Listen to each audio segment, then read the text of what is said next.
Did you know there's a really fascinating experiment done on weightlifters? They lifted no weights for 2 weeks. They just sat there and they visualised themselves lifting weights. They had a 13% increase in muscle mass. People should realise how much potential they have in their brains. Dr. Tara Swart. She's a neuroscientist, medical doctor, executive advisor, and best-selling author. She's here to teach us on how to build mental resilience to overcome our biggest challenges. Is stress contagious? So cortisol is the main stress hormone, and it will leak out of our sweat about this far around us, go into the skin of everybody else, and it's going to impact them. And as a survival mechanism, it will help you to store fat around your abdomen. So stress causes belly fat? Belly fat that's really hard to shift. There's another rabbit hole you could go down about social contagion. So there are statistics that show that you meet people who are at a similar psychological level to you. For example, if someone gets divorced, you're more likely to get divorced in the next year. Your own brain can play tricks on you. So what can I do about that? The brain is actively growing and changing till we're about 25. But from 25 to 65, if you do things that are intense enough to force your brain to change, you will actually improve the highest functions of the brain. Things like regulate your emotions better, solve complex problems, think flexibly, override any unconscious biases that you may have. It begs the question then, where do I start?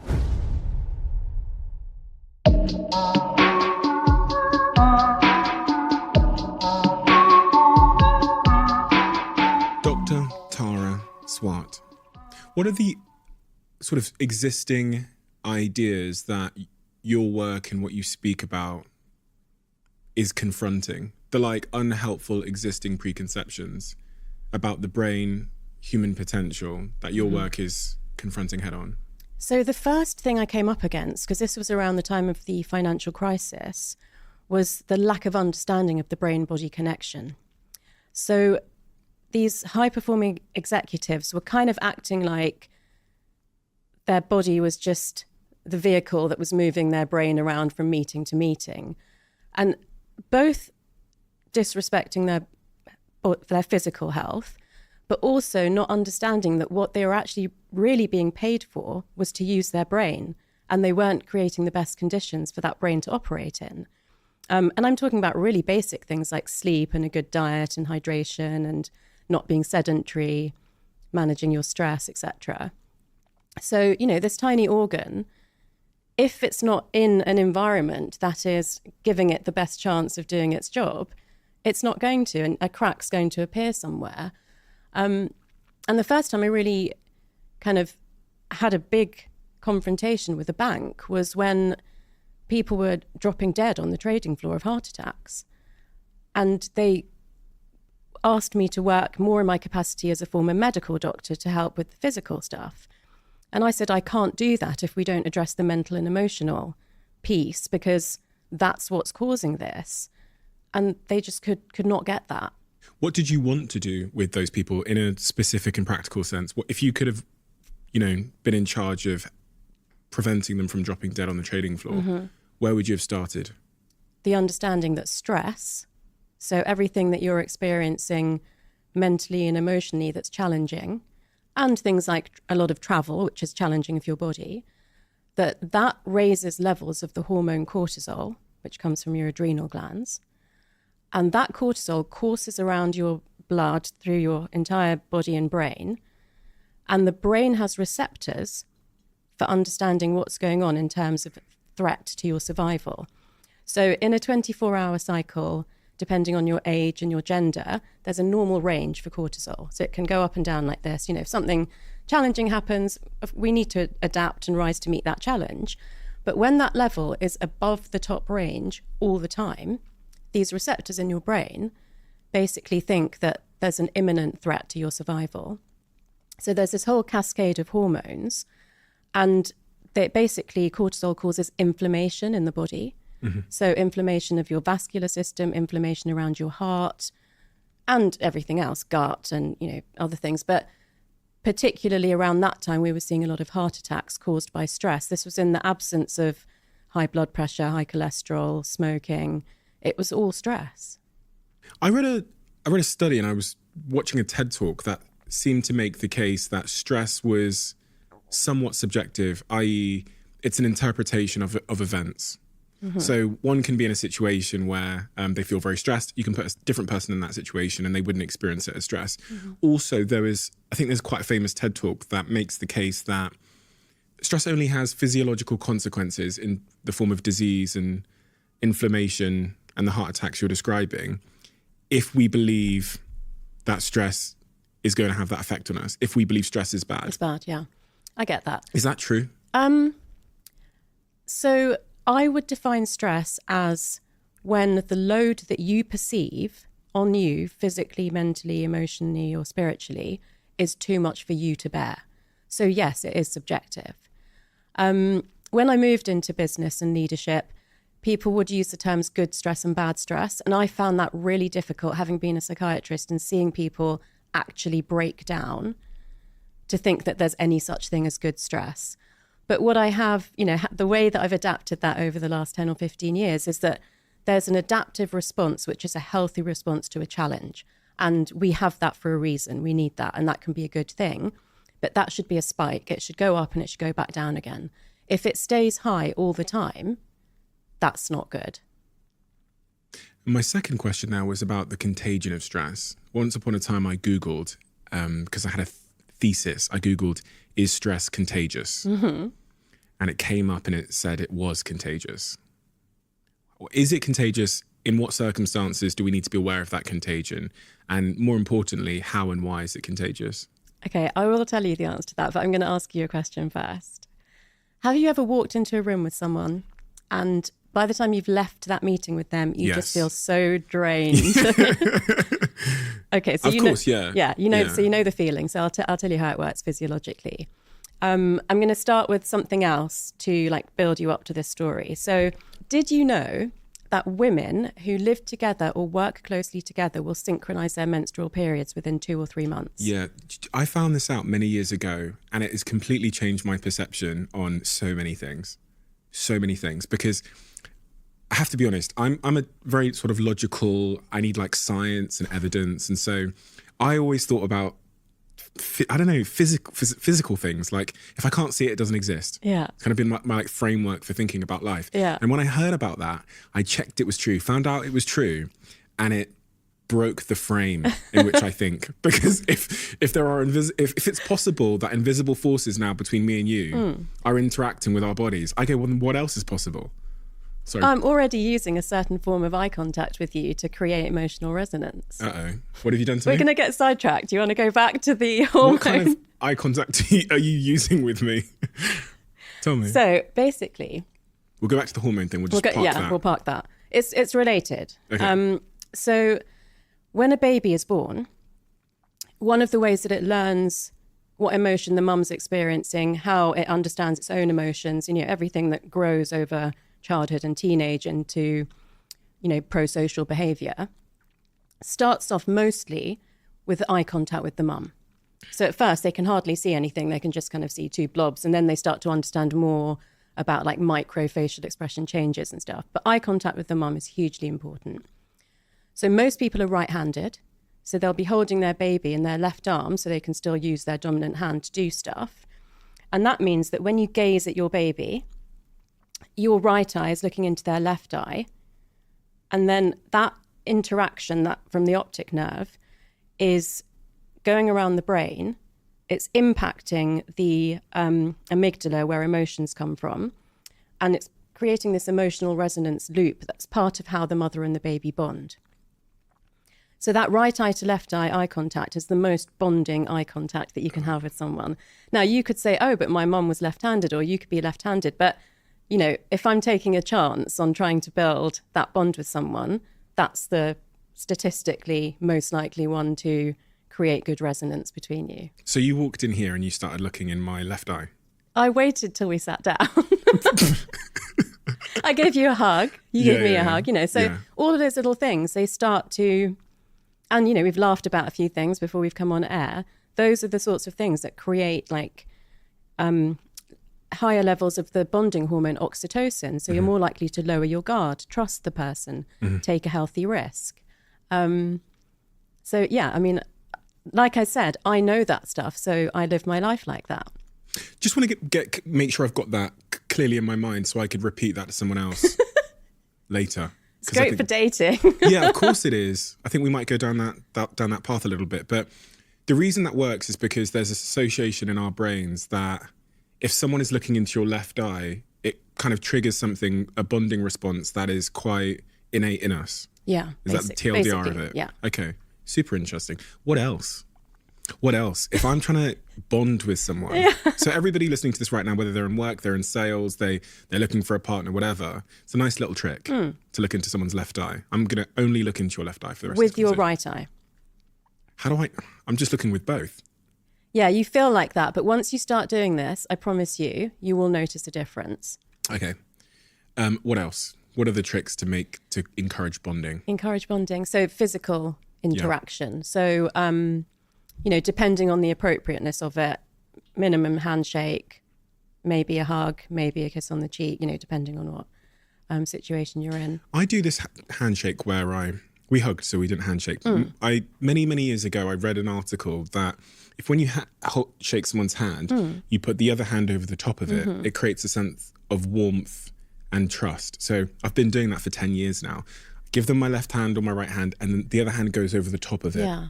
It's definitely extra. And you see this in a lot of kind of more ancient cultures, that there is like more of a handshake than what we do, which seems it's just one hand and it's quite brief and stuff. So yeah, the more of that kind of physical touch that you can get, the best. So, everyone that I've met since I've come in this morning, I've either shaken hands with them or hugged them. And I would not do that.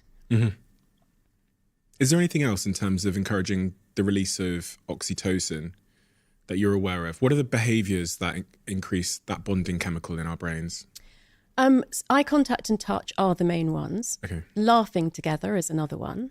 And then not to do with another person, but if you take a bath rather than a shower, then you'll release more oxytocin. Massage helps. Well, you're immersed in warm water, so it feels like a hug. So you would theoretically get out of the bath and be kinder and happier, and more people would want to bond with you more. Well, you'll be more in the mode of bonding, doing that. Yeah. So interesting. What about vulnerability? Because I heard shared struggle is one of the things that releases oxytocin.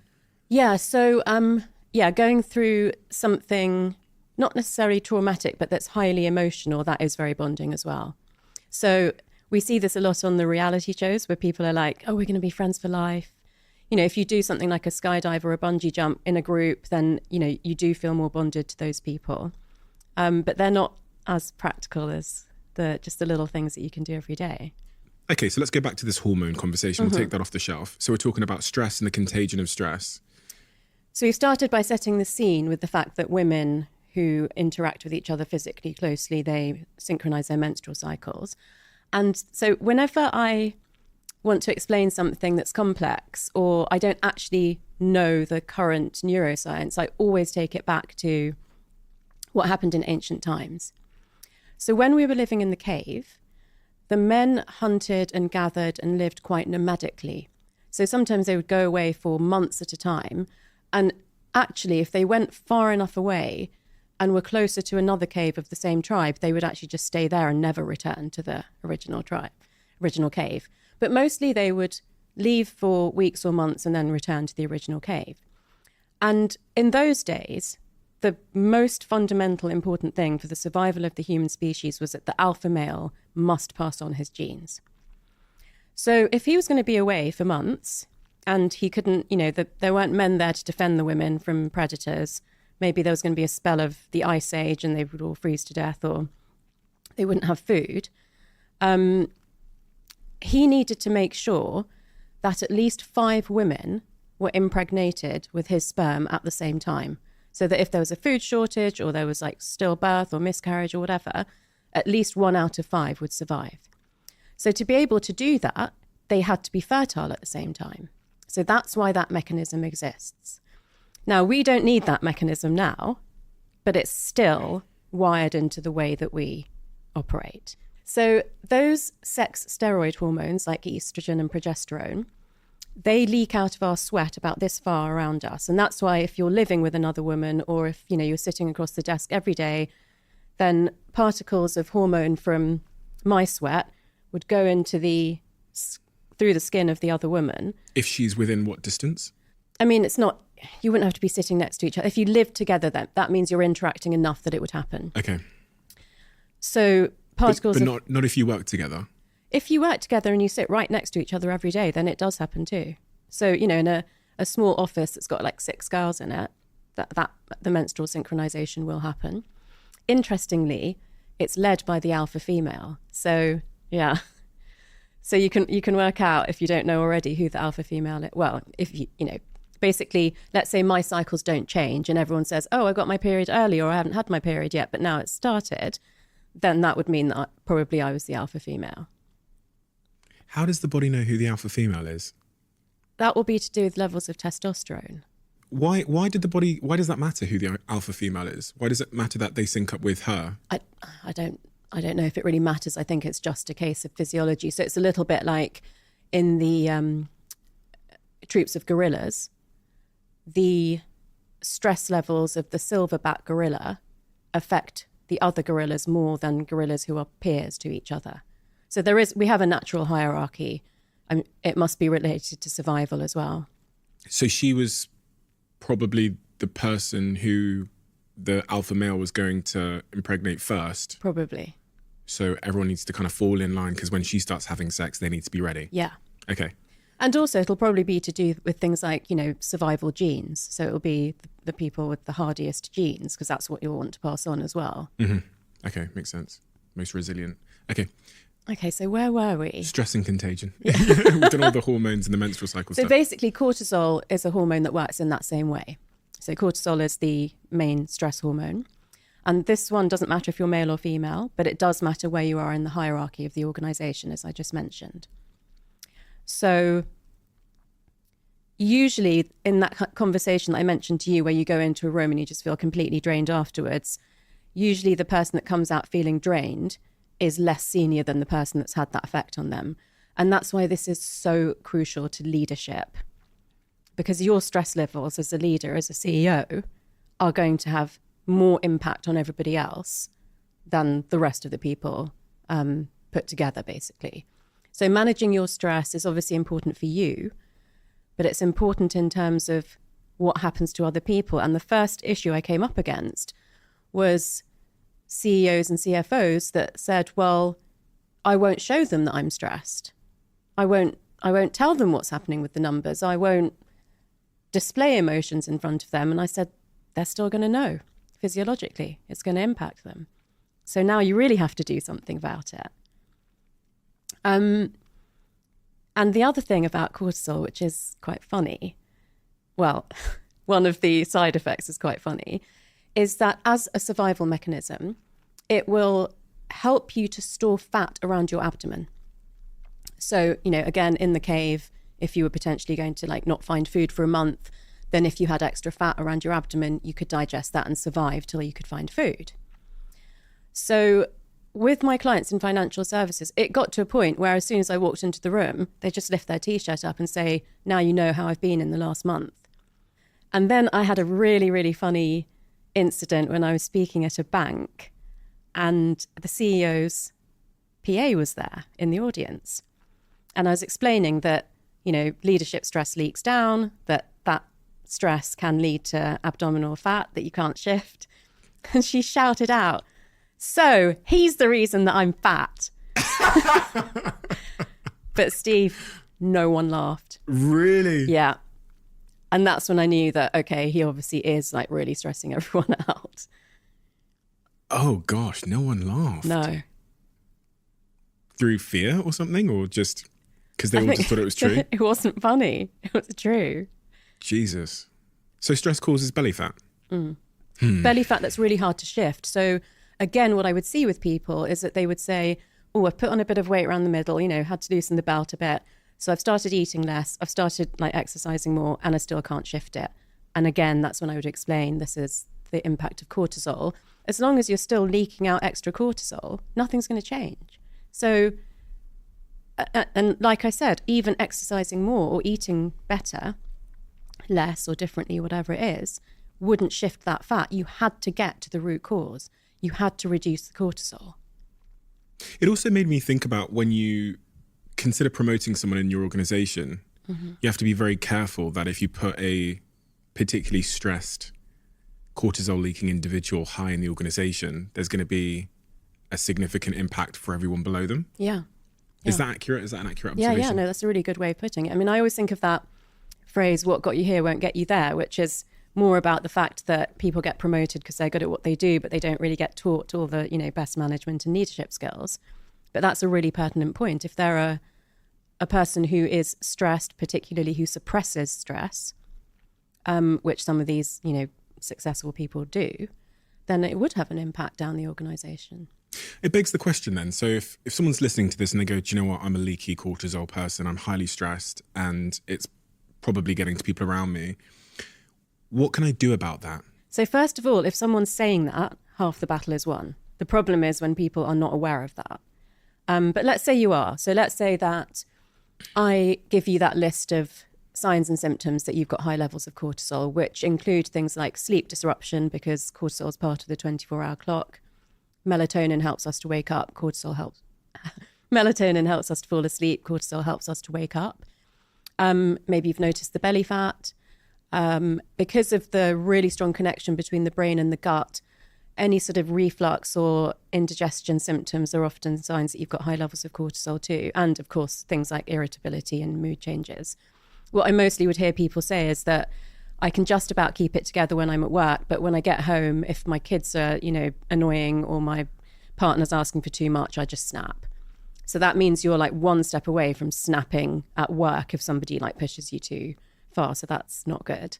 Because cortisol is pro-inflammatory, it's very drying of the system as well. So you might notice that your skin's really dry or you've got skin problems. Your skin isn't just the physical border of your body, it's the psychological boundary of your body too. So often stress shows up in the skin.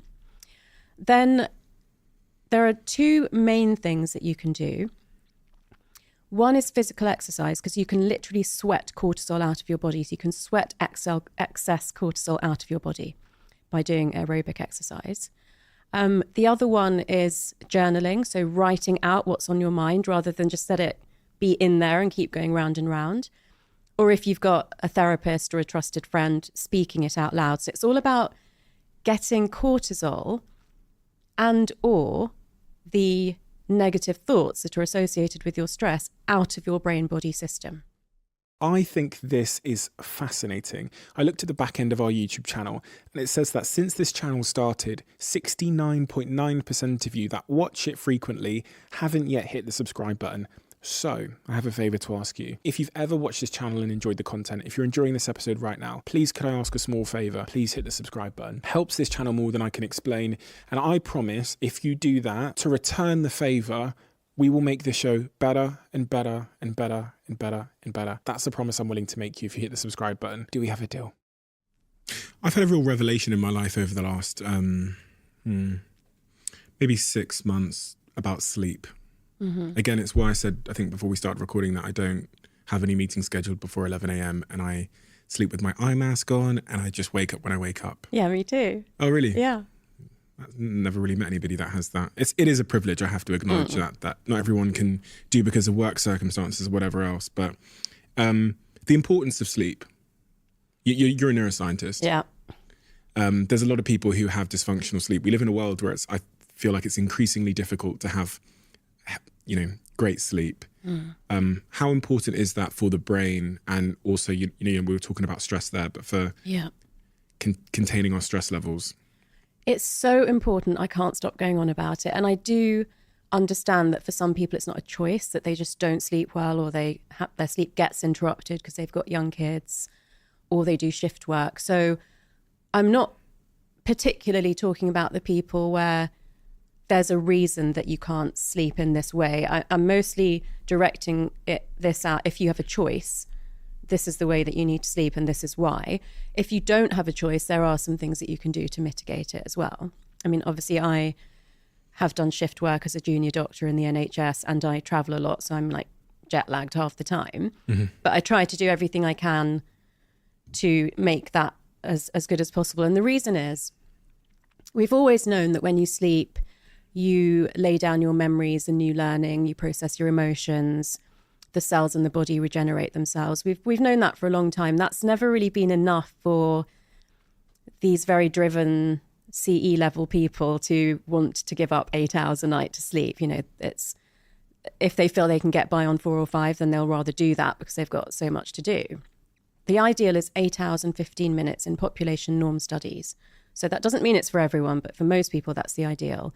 Actually sleeping more than that can be depressogenic, so it can start to lower your mood. So you don't want to really be sleeping for 9+ hours, but you ideally need to be in bed for 9 hours to get that amount of sleep.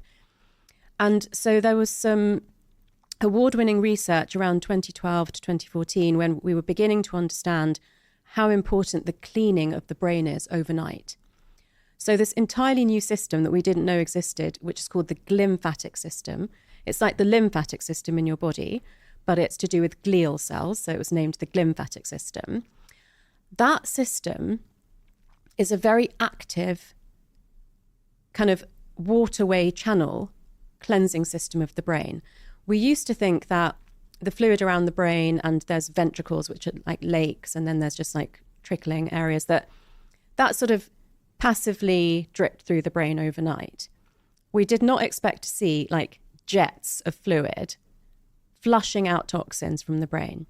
So the exact things that we see in the pathology of dementing diseases like Alzheimer's and Parkinson's, like tau proteins and amyloid plaques and neurofibrillary tangles.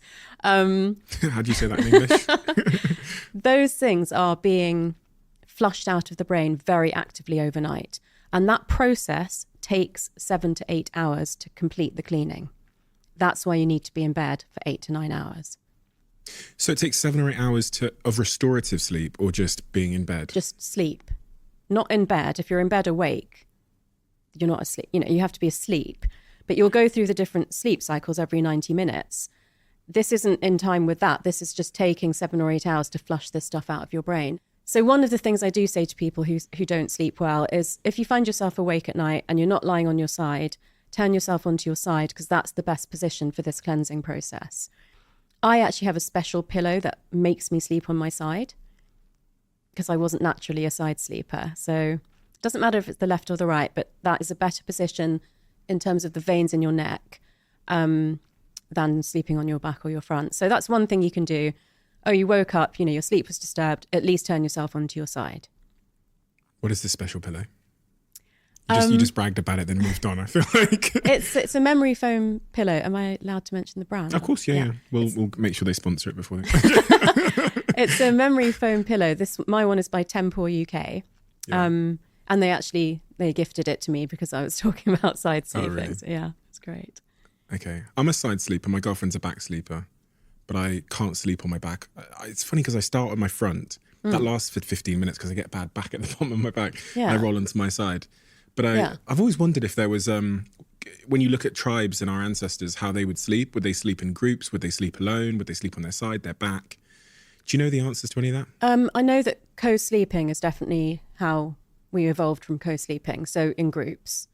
And what I find interesting is that you needed to huddle together like that for physical warmth in the cave.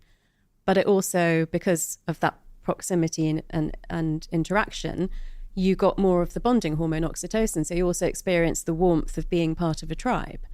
And I think they slept on their side because they would have to be ready for an attack from a predator.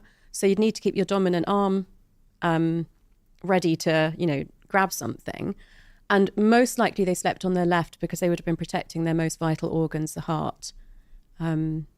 Just thinking then about this bonding chemical and how it comes out when we're in close proximity. A lot of couples, a lot of people, me sometimes as well, sleep in the spare room because I have work commitments. That'll mean that I'm up early, or my partner has work commitments. That means she's up early. But even some of my friends who are in the early stages of parenthood have separated and have a sleep divorce situation. When you talked about the bonding and the oxytocin being released when we're in closer proximity, and obviously at nighttime is when we're literally touching each other.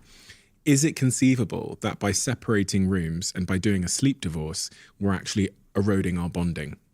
I would never do it. You would never sleep in a different room from your partner? Never.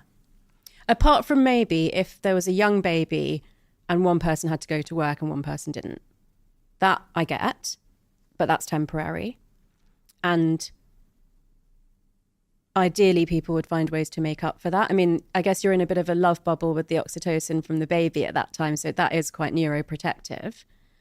But co-sleeping it's fundamental to our survival. It was physically when we were in the cave, but now I would say emotionally, spiritually, it's fundamental to our survival. I mean, what do you mean by co-sleeping, just to clarify? Sleeping together. So mostly in our society, that's as a couple, but a lot of other cultures, the whole family sleeps together. Why would you never do it? You seemed quite passionate about that. Because it's so good for you. The bonding, the physical warmth, the skin-to-skin contact, the love, the trust. I mean, I'll put up, if somebody's waking up early and I don't have to wake up at that time, I'll even put up with that. So you'll have less quality sleep. It won't be less quality sleep. I've worn HRV monitors and shown that even at the time, if my husband woke up at 5 and I wouldn't wake up at all before 8, and he gave me a kiss goodbye, I got a spike of resilience at that time. Resilience? Yeah. How do you measure that? So I was using that Finnish technology where you wear the HRV monitor with a gel pad on your chest. And so it's color coded for whether you're doing light exercise, heavy exercise, whether you're stressed, or whether you're recouping resilience. And mostly people recoup resilience overnight. But, you could clearly see with people with young children, you could see when they were woken up overnight because it would go into stress. Some people recoup resilience during the day. If, let's say you're like with your partner or your sibling and you're just sitting together and it's super relaxed. Or if you love your job, that you can see that happening during the day as well.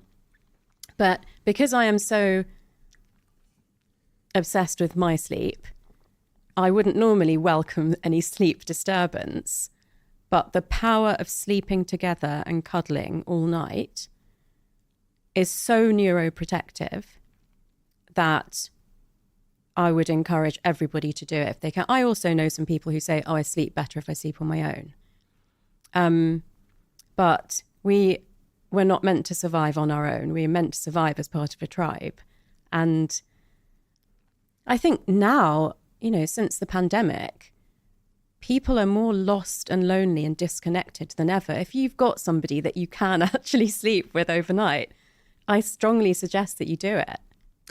So I want to go in that direction because I'm super compelled by that, the change in the world and the lost, the lonely, the disconnected. But just to pause for a second on this word resilience you're using linked to heart rate variability.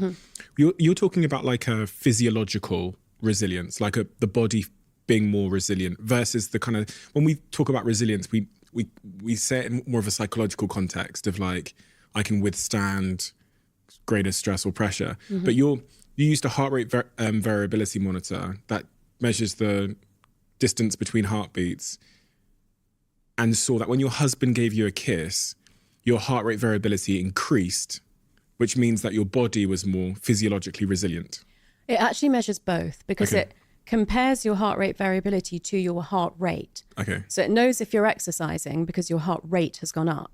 But if your heart rate is at like base level, then the change in variability can either mean that you're stressed or you're recouping resilience. If your heart rate is high, then it's obviously physical. But it's a factor of both. So it's not just looking at physical resilience. It is looking when it's in this turquoise zone, that is actually more about recouping psychological resilience. But those two things, they feed into each other, but it can tell the difference because of your heart rate. So obviously I was asleep, so my heart rate was low. And you saw what on the monitor when he gave you a kiss? I literally saw a spike, because it does it by every 15 minutes as well. And I saw the highest spike of turquoise at that exact time. It's funny because my girlfriend about a month ago or 2 months ago, I left the house quite early in the morning, maybe about the similar time, 6 a.m. in the morning, when she was still in bed. And I came up to her and gave her like a big kiss. I basically kissed all around her. This is so soppy. I kissed all around her face and on her nose and just gave her a big, big hug and stuff. And I walked away, like got in the taxi and left or whatever. And she said to me the same day or the day after, she went, I don't know what happened there, but it unlocked something in me. And, you know, then my girlfriend went on to say she'd had some challenges with her menstrual cycle, and she came on her period. That's amazing. And I love that. she's always right.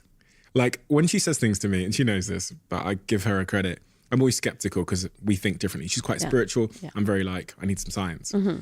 And she said that to me, and I just thought, ugh, a kiss and a hug in the morning couldn't have had any physiological impact on her. But now I'm starting to question whether once again I was wrong. That's amazing.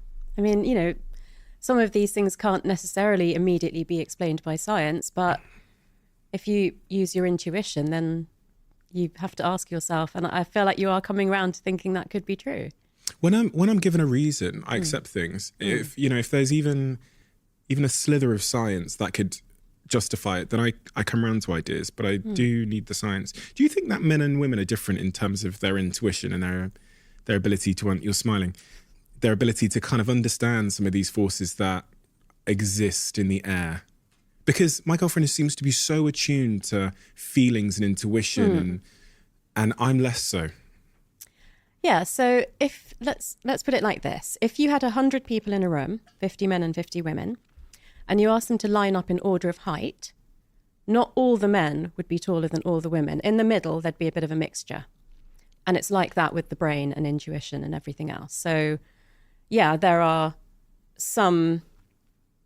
some disparity. So I think most people would agree that it feels like more women are in touch with their intuition than men, but it's absolutely not all women versus all men.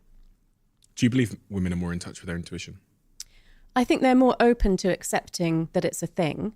And I believe that more men need the science to explain how intuition works. Interesting. I wondered if there was like a neurological reason for that. I think there'd be more women and men that believed in intuition and those like feelings that are hard to explain. And that's changed a lot. I mean, I remember when I was teaching at MIT about 7 years ago, and I was teaching the science of intuition, someone actually stood, and it's all senior leaders in the classroom, it's executive education. Someone stood up and said, well, I'm not going to make a really important decision like hire or fire based on my gut feeling, am I? And he was quite young, and quite a few of the older guys turned around and were like, that's absolutely how I would make my decision and my most important decisions. But at that time, it was still kind of like, not everybody was really sure that that's like your superpower.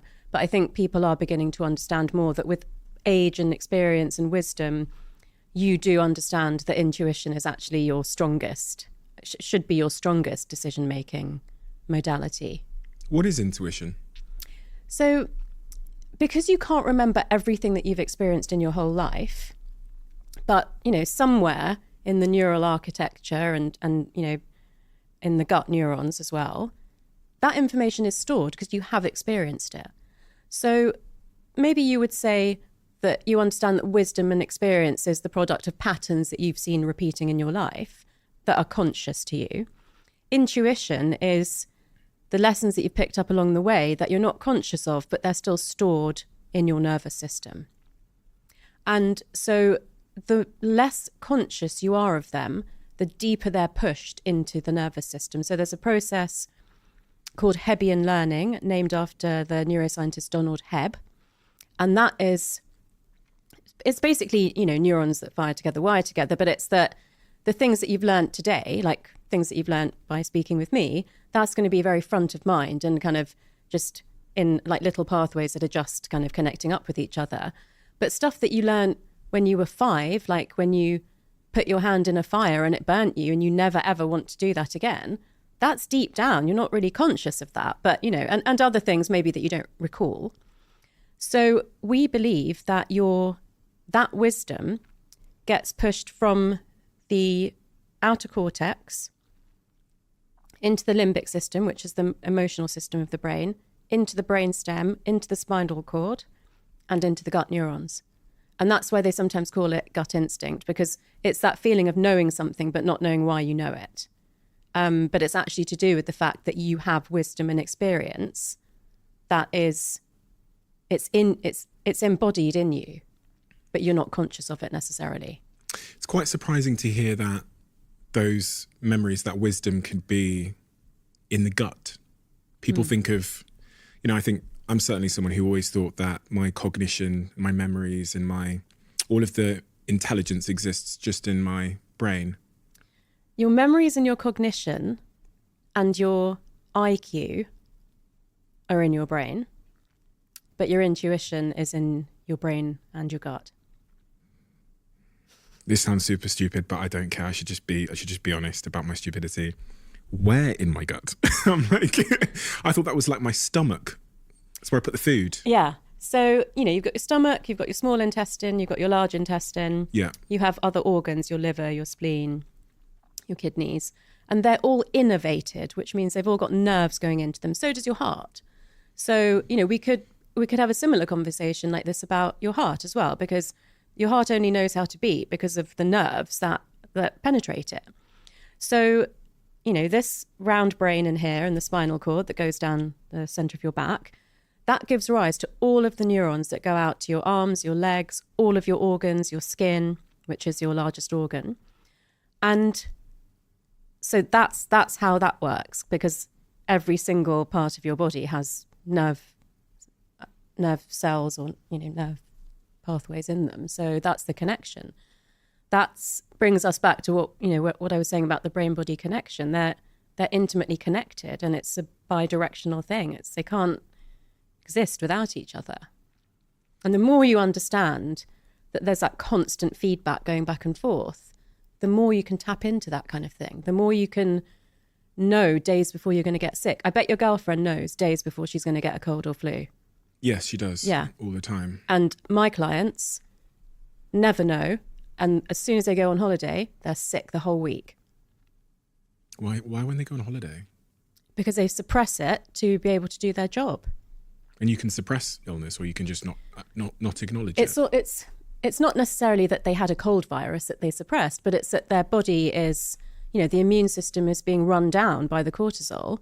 And so as soon as it gets a break, that's when it kind of succumbs. And there was a time after the financial crisis when I had people saying, I've had this cold for like 4 weeks now, or 6 weeks, but everybody's got it. And I was like, I'm sorry, but do you actually think that's normal? Do you think it's normal to have a cold for more than a week? And, then it takes a challenge like that, because also the other thing that happens in, with groupthink, whether it's at work or in your social circle, is that we don't challenge each other enough on those sort of things. So if a friend said, I've had this cold for 6 weeks, I might say, oh, poor you. But if I wouldn't, but someone might. But, it's also about saying, is there something else wrong? Because that's not usual. And for me, that would absolutely lead back to cortisol. A second ago, we were going to go down the pathway of the looming crisis that you speak about. What is the looming crisis that you're concerned about? Stephen, I saw this looming at the beginning of the pandemic. It's not looming anymore. It is, we are in crisis. So, all of the health anxiety and the uncertainty and the fear and the loss that we experienced during the pandemic was bad enough. It caused a level of stress that no one who's alive today has experienced before. But we've come out of it, we're relatively, I don't know if I could say back to normal or in the new normal. And we have not paid any attention to the consequences of what happened to us. And when I say us, I mean everyone from the babies that were born at that time that never saw anyone but their immediate family. The teenagers that, interestingly, boys did better than girls because they play video games on the internet, so they stayed connected. The older people that were isolated, the people that lost loved ones, etc. There's so many things. I could say more things than that. We haven't really acknowledged that that's what happened and what we went through. Most people are not really understanding what's changed for them or what's going on for them at the moment as a result of that. And we certainly haven't made any plan for the future. I'm really into indigenous wisdom at the moment. And one of the things I've learned about the first Americans is that when they make a big decision for their community, they imagine the impact of that decision 7 generations into the future. We don't even think about 1 generation into the future. We just think about like what's going on right now. We don't even really think about our own future, like some of the time. I remember thinking, like literally in March of 2020, this is going to be a mental health crisis. Like whatever happens physically. And as time went on, more so, I thought, mental health crisis. And then I started to think, okay, what else could it be? And I had time, of course, to indulge in some of the other areas of interest that I couldn't when I was like traveling and working full on. So I, started reading more about spirituality and ancient cultures and stuff. And I thought this could be a spiritual revolution. When you say spiritual revolution, it's a very big, broad term. What do you mean? If I look back and you've led a very nice story of my journey since I changed career, is that it started off with that physical piece. For me, where I was working, there was stress, but people were having heart attacks. Then I spent many years working on mental resilience with people. And emotional regulation was part of that. And that became important again in the pandemic because we were in like close quarters with people and, and it was just very different and it was hard and there was homeschooling and working and everything. What I've seen some of the good things that I've seen as a result of the pandemic is that we've definitely appreciated again the importance of our time in nature. So I think most of us felt that being able to get out and be somewhere green was really important. And because there was like no planes and no traffic, we could see the stars in the sky again. We saw amazing sunsets. People began to appreciate birdsong. And now the studies are showing that time spent in nature actually has a really positive impact on your physical health, your mental health, and your longevity. So, that's one good thing that's come out of it. But are we all still, making time for that, or are we just going back to kind of our old ways?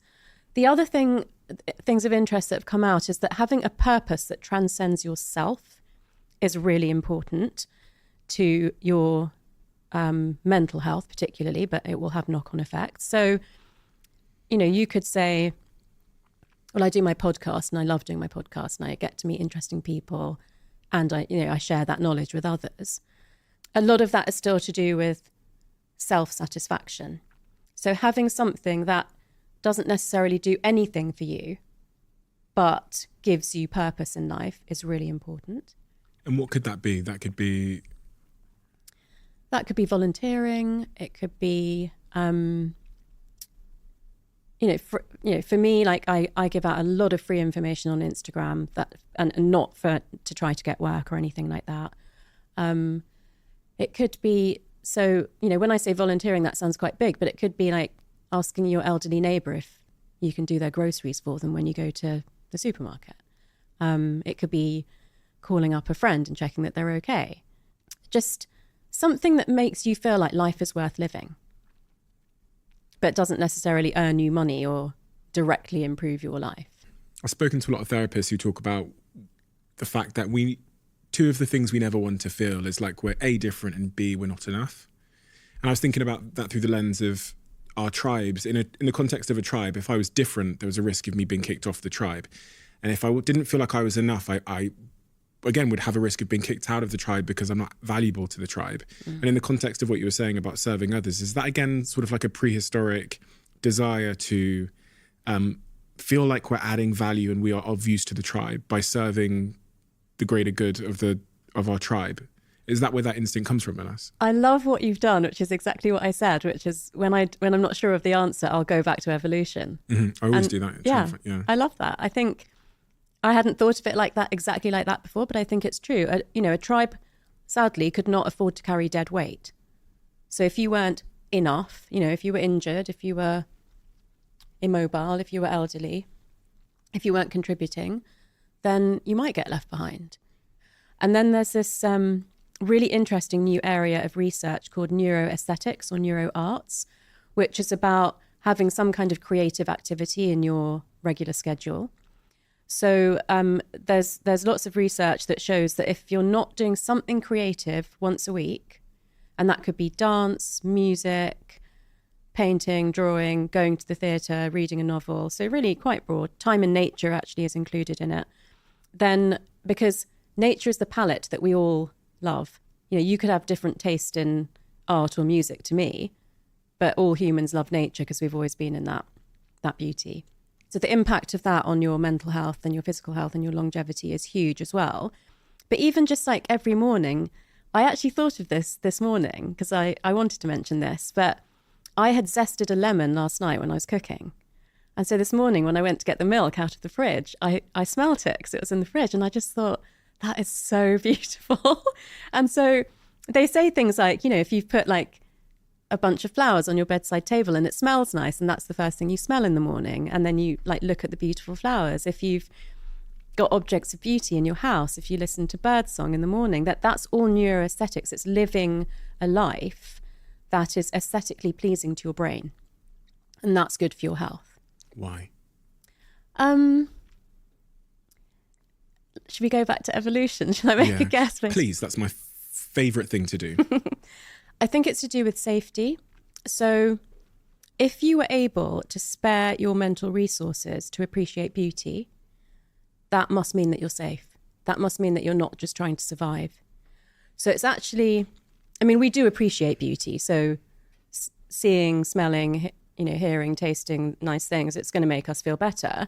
But also, we're only going to be doing that if we have the luxury of being able to do that. And it can be such small things.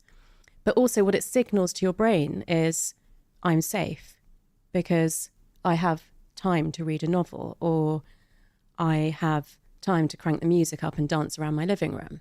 Through the frame of this idea that pathways that fire together, wire together, I was also thinking about every time I've seen a tree, I've been safe. So is there an association that trees are safety? You know what I mean? Every time I've been out in nature, I've been physiologically, psychologically safe. So is it now the case that because there's that neurological association, the pathways have wired and fired together, if I, you know, you talk about the brain-body response, if I put myself in that situation again, it will signal to my body that I'm safe. Yeah, it will. That's neuroplasticity. It's repeating that and giving yourself the message that every time I'm around trees, I'm safe. I feel safe. It won't be the same for everyone.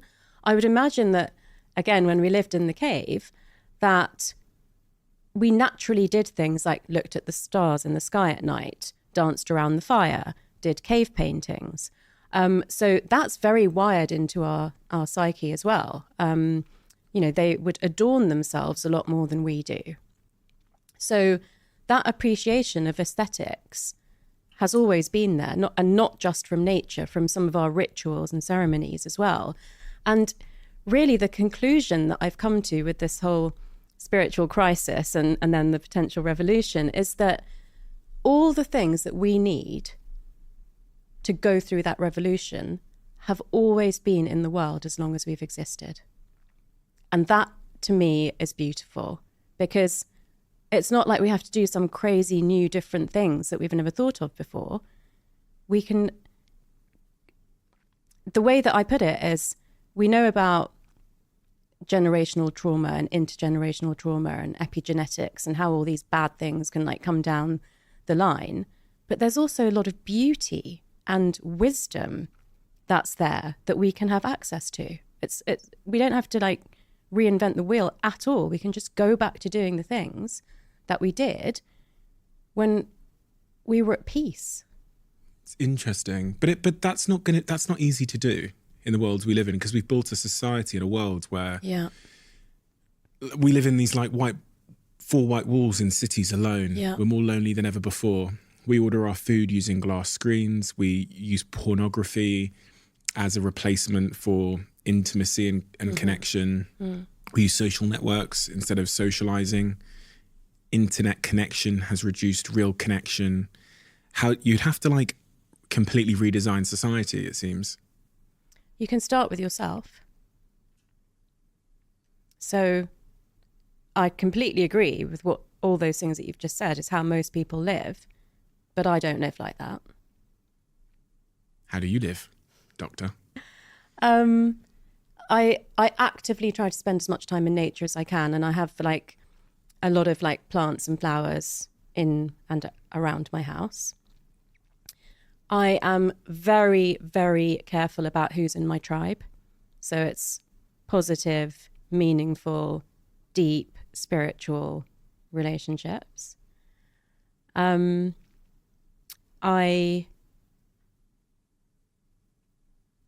don't use pornography or dating apps. I'm just going through your list. Yeah, and I try. What do you think of pornography on the brain? I mean, the two most basic drives in the brain are sex and food. So the potential impact is huge. I agree with you that increasingly it has created a big disconnect between men and women in real life, which is really sad. What is that disconnect? I think that the ideal of what a woman has to be or can be is very distorted by pornography.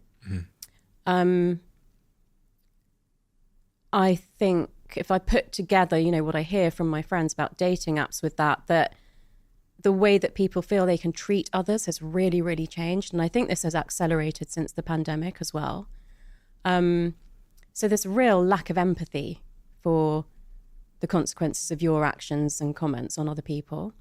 And I think pornography contributes to that because it changes the way that men view women.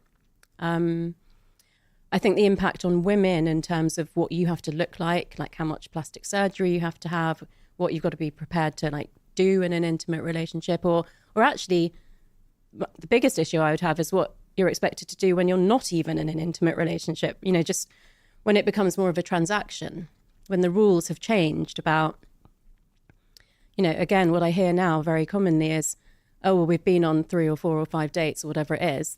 That must mean, move to the next level kind of thing. So I think that going back to having really respectful relationships, having a lot of empathy for other people, looking out for the people in your life that might be lonelier than you.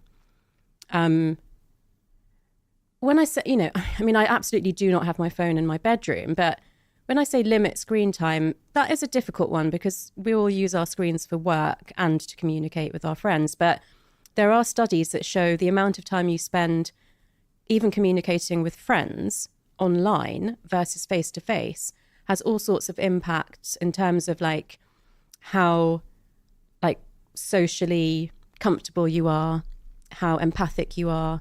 It can even have on teenagers a really big impact on body dysmorphism. So it's fine to actually spend quite a lot of time online as long as you are also spending a lot of time with people face to face. One of the things you said there was about limiting who's in your tribe. Why is that important? Why is it important to not hang around with certain people and spend more time with other people from a neurological perspective in terms of our health and our outlooks and our outcomes and neuroplasticity? So if we just link this back a little bit to the question that you Googled, which is stress contagious? Then there's another rabbit hole you could go down, which would be about social contagion. So there are statistics that show that in your social group, if someone gets divorced, you're more likely to get divorced in the next year.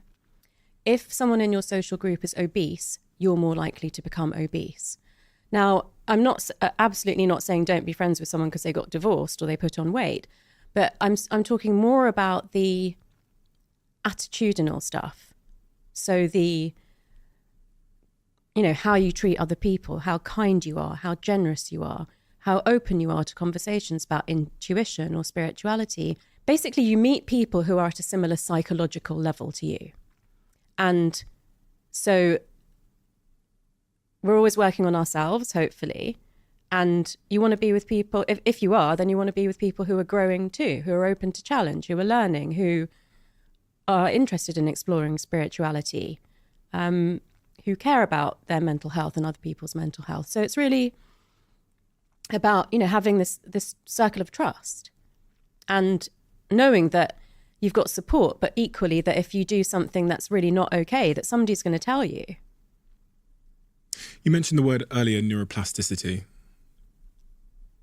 What is it? Why did it matter? And I think from looking at your work previously, you had a bit of an epiphany on this subject matter in your career, where you realised that, you probably like most people don't even think it's a thing. They don't think they think that once you grow up, you're set in your ways. But it sounds like there was an epiphany at some point in your career where you realised the importance and the possibilities that neuroplasticity presented. Well, we have to start by saying that when I was at medical school and doing my PhD in neuroscience, we did not know about neuroplasticity.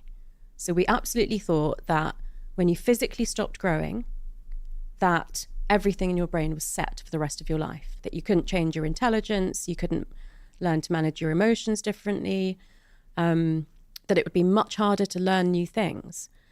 What we know now is that the brain is actively growing and changing till we're about 25.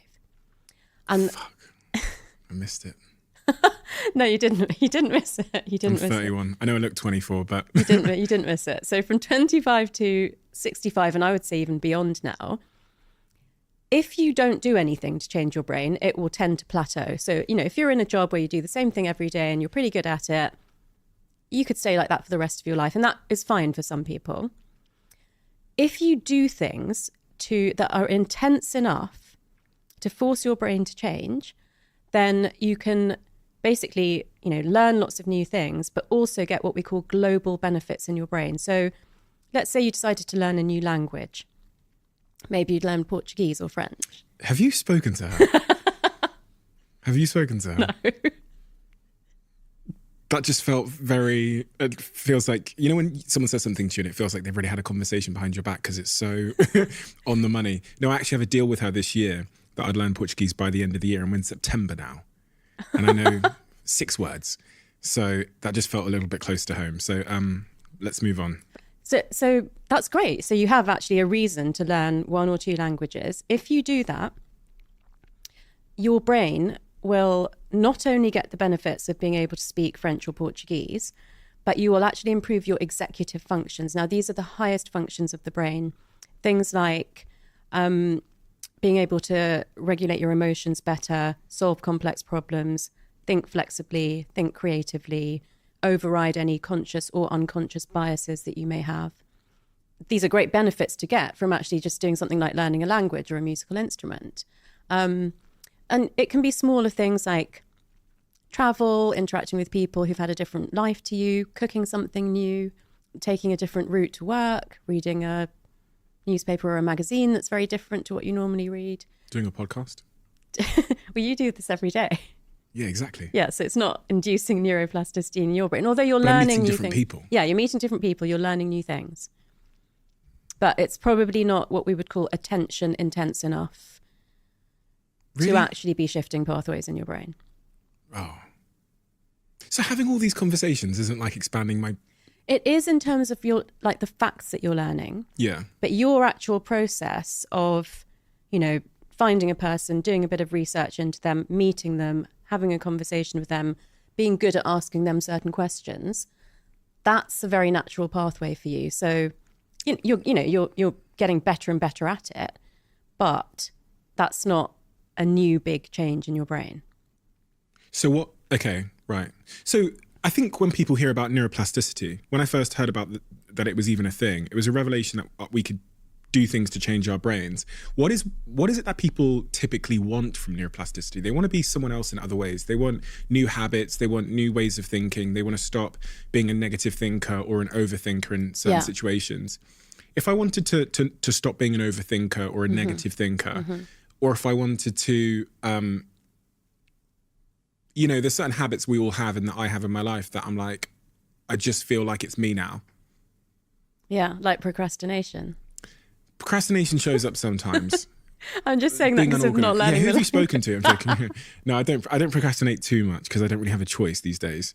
I procrastinate on some things. I think we all do, things that I find. Yeah, we all do. No, I'm really glad you've taken this into the intangible, because obviously I use the analogy of language as a great one to help people understand that you learn something new, it builds up that pathway in your brain, it shifts your brain around, it has other benefits. But what people are really looking for is changing habits and behaviors that are not serving them in life. Yeah. So whether it's... lack of motivation. Yeah, lack of motivation, overthinker, negative thinker, lose your temper, sort of feel very stuck, people pleasing, like so many things. Mood, reactions, how you react to things. Yeah. So the process for that, which is underpinned by neuroplasticity, like the physiology of what happens in the brain, is raised awareness. So let's say that you've had a relationship breakup again for the similar reasons and, whatever happened before. So then you get to a point you're like, okay, last time I just kind of didn't really deal with that and just moved on to the next relationship. Now I'm beginning to see there's a pattern. I think I need to do something different. Step 1 is spot the pattern. And step 1 is 50% of the battle.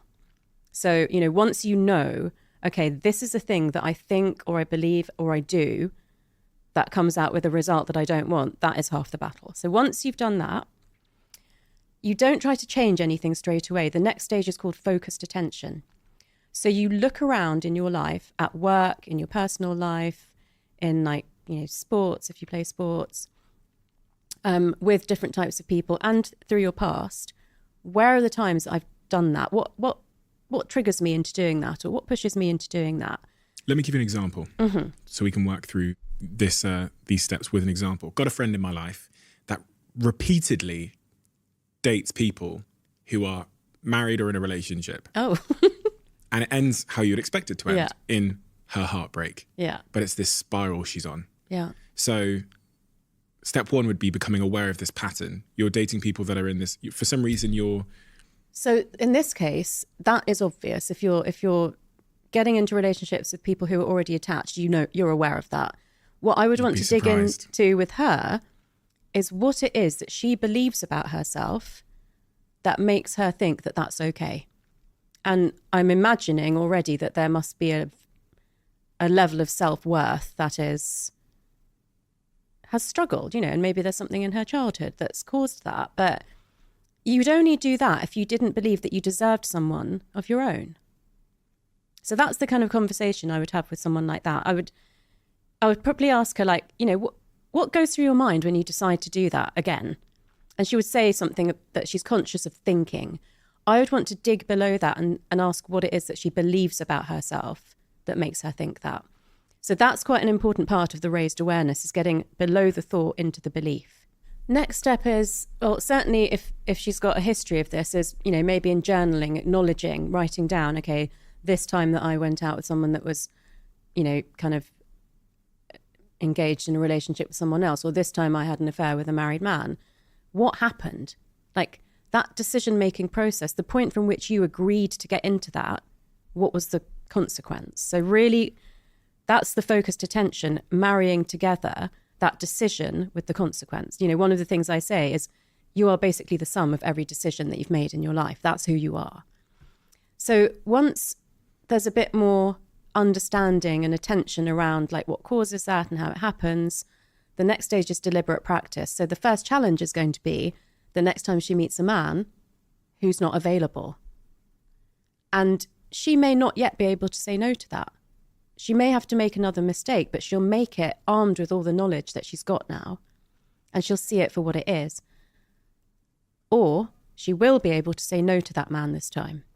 So the next step is deliberate practice, which is where you say, okay, I used to behave like this. This is the new me that I want to be, is somebody who says no to every man that's married, who,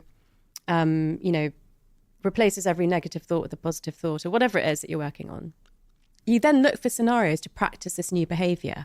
And at first it will be hard because you have a pathway there that may have been set since childhood that is used to doing a certain thing. And the brain is a very energy hungry organ. So it's always trying to use the path of least resistance. Let's say I'm an overthinker, okay?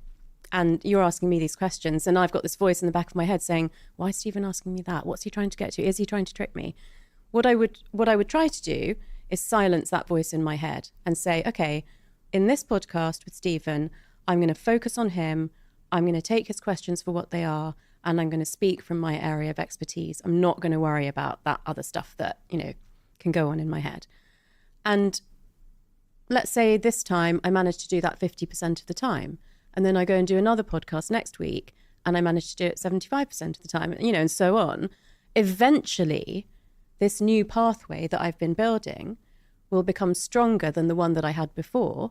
And then every time I turn up for a podcast, I'll just be completely present and attentive, and I'll get to the end of it, and that's the new me now. So behaviors that we repeat. So let's starting at the beginning of those 3 steps. The first step is becoming aware of the pattern in our lives. The second step is becoming really cognizant of the pain or the consequences of that pattern. And the third step is kind of like setting an intention for who we want to become and the goals we have, and then practicing it as much as possible. Yeah. And that is the 3 steps to... The fourth, it's not a step, but the fourth factor is accountability. Okay. Because most people left to their own devices will give up on that process when it feels too hard. That's step 3. Yeah. So, with years of practice and journaling, I have become better at holding myself accountable. But for most people, there's got to be some external. So it could be a friend. One of the reasons I'm a big fan of doing these action boards is that there's a very tangible thing in front of you that with images of what you said you wanted to achieve this year, which you can clearly, and your friends and family can see at the end of the year, whether you did or you didn't.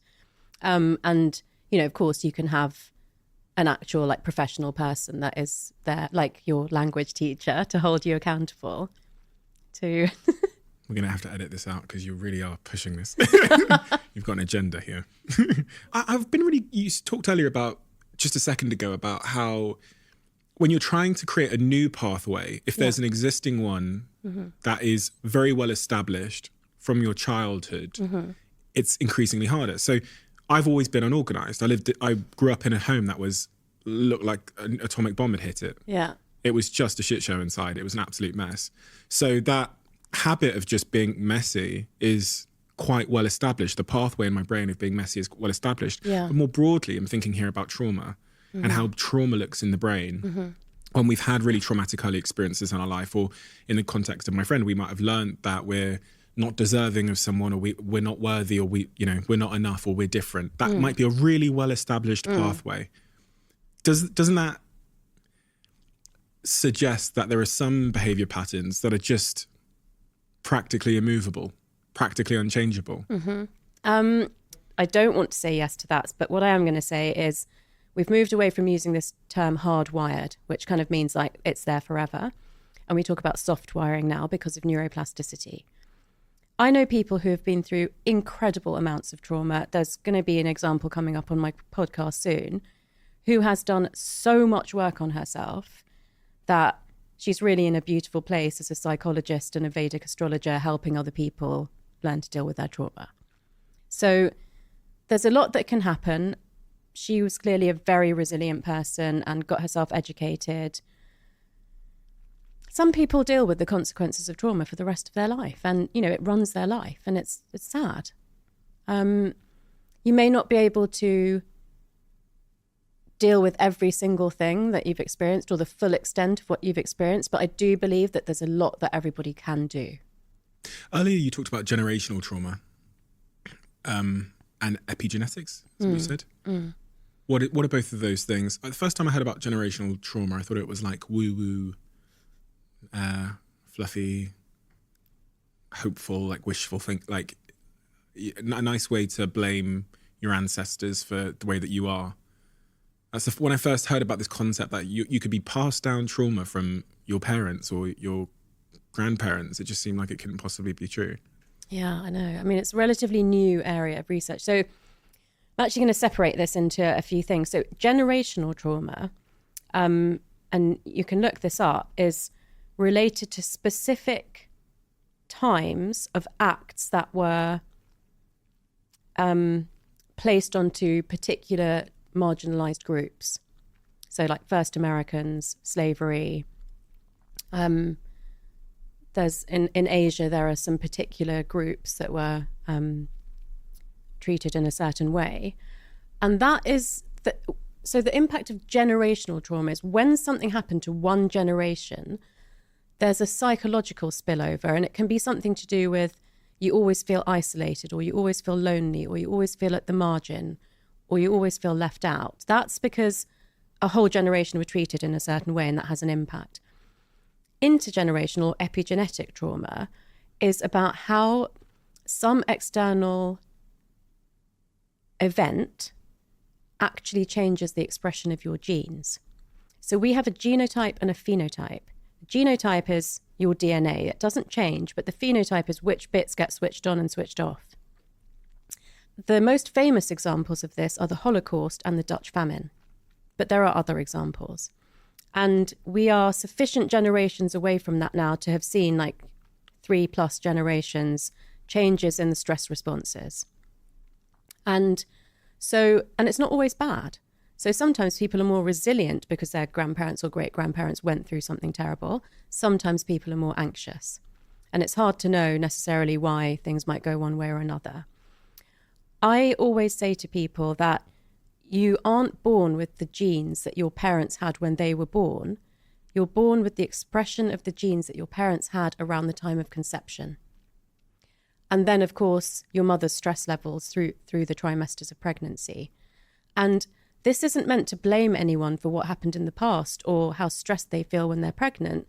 It's meant to raise awareness of the fact that if you have something in your family's history, or you did have a particularly stressful pregnancy, you can use neuroplasticity to improve the chances of your baby expressing genes that will be more helpful for them in life than if you didn't know about all of this stuff. So if you had a particularly stressful pregnancy, let's say, you're a woman who was really under stress when you were 8 months pregnant, how does that impact the baby? And what symptoms are you likely to see in that baby that it wouldn't have had otherwise? Okay, so I'm going to give you a really tangible answer before I take it back to the something we were talking about before. Imagine the mother's a heroin addict. Mm-hmm. That is affecting the baby, right? Yeah. And that's because they share the same blood supply. Yeah. So if the mother is stressed and she's got high levels of cortisol, then that cortisol is going through the placenta into the baby's blood supply. And basically being stressed from in utero could switch on genes for not being resilient to stress or being more liable to anxiety or mood disorder. And it's already starting off, inflammation in this tiny baby that hasn't even been born yet.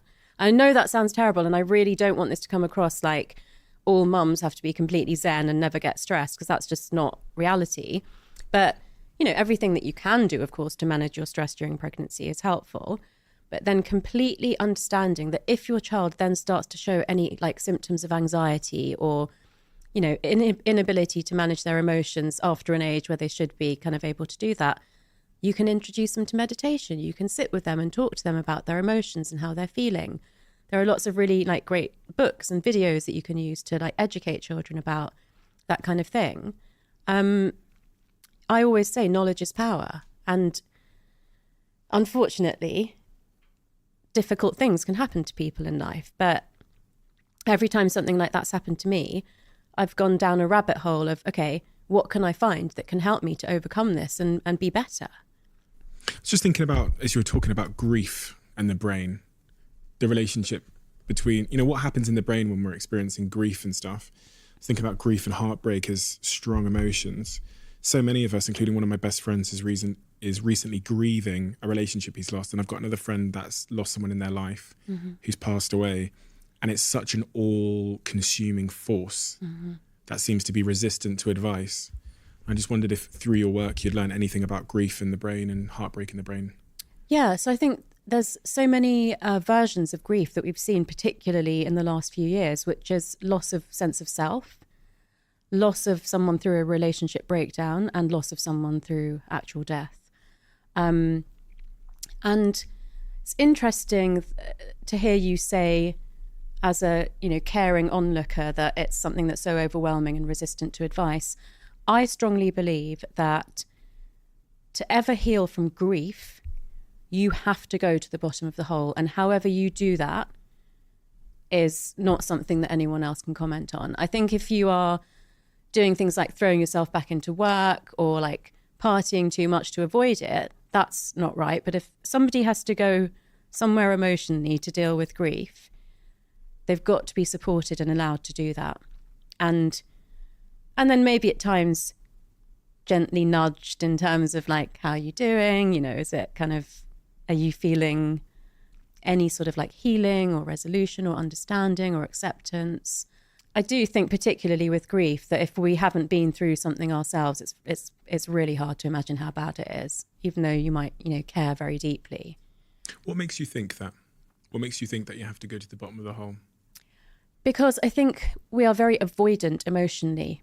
I think that's part of the greater issue that I was talking about, which is being lost and disconnected. And I remember when my first marriage broke up and I was changing career, thinking if I hadn't been a psychiatrist and know the things that I know, I can see how you could end up on a psychiatric ward going through, the breakdown of a marriage.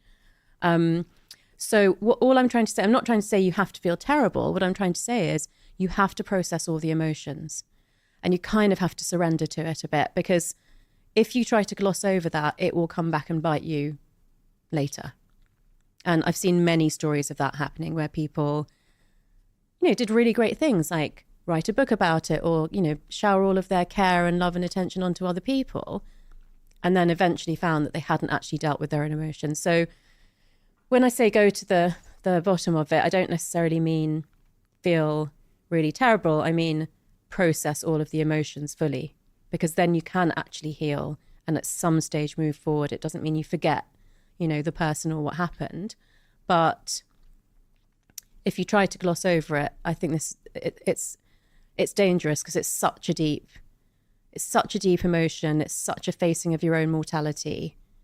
Quick one, I discovered a product which has changed my life called 8 Sleep. And I'm so proud to say today that I had a chat with the founder of the brand and they are now a podcast sponsor. And one of the things I've come to learn on this podcast from speaking with sleep experts like Matthew Walker is how important temperature is when it comes to sleep. The temperature of your room, the temperature of your bed. And also one of the big insights I had from speaking to some experts was that the temperature of the room should fluctuate throughout the night as you move through different stages of sleep. So when you first get into bed, it should be quite cool in bed.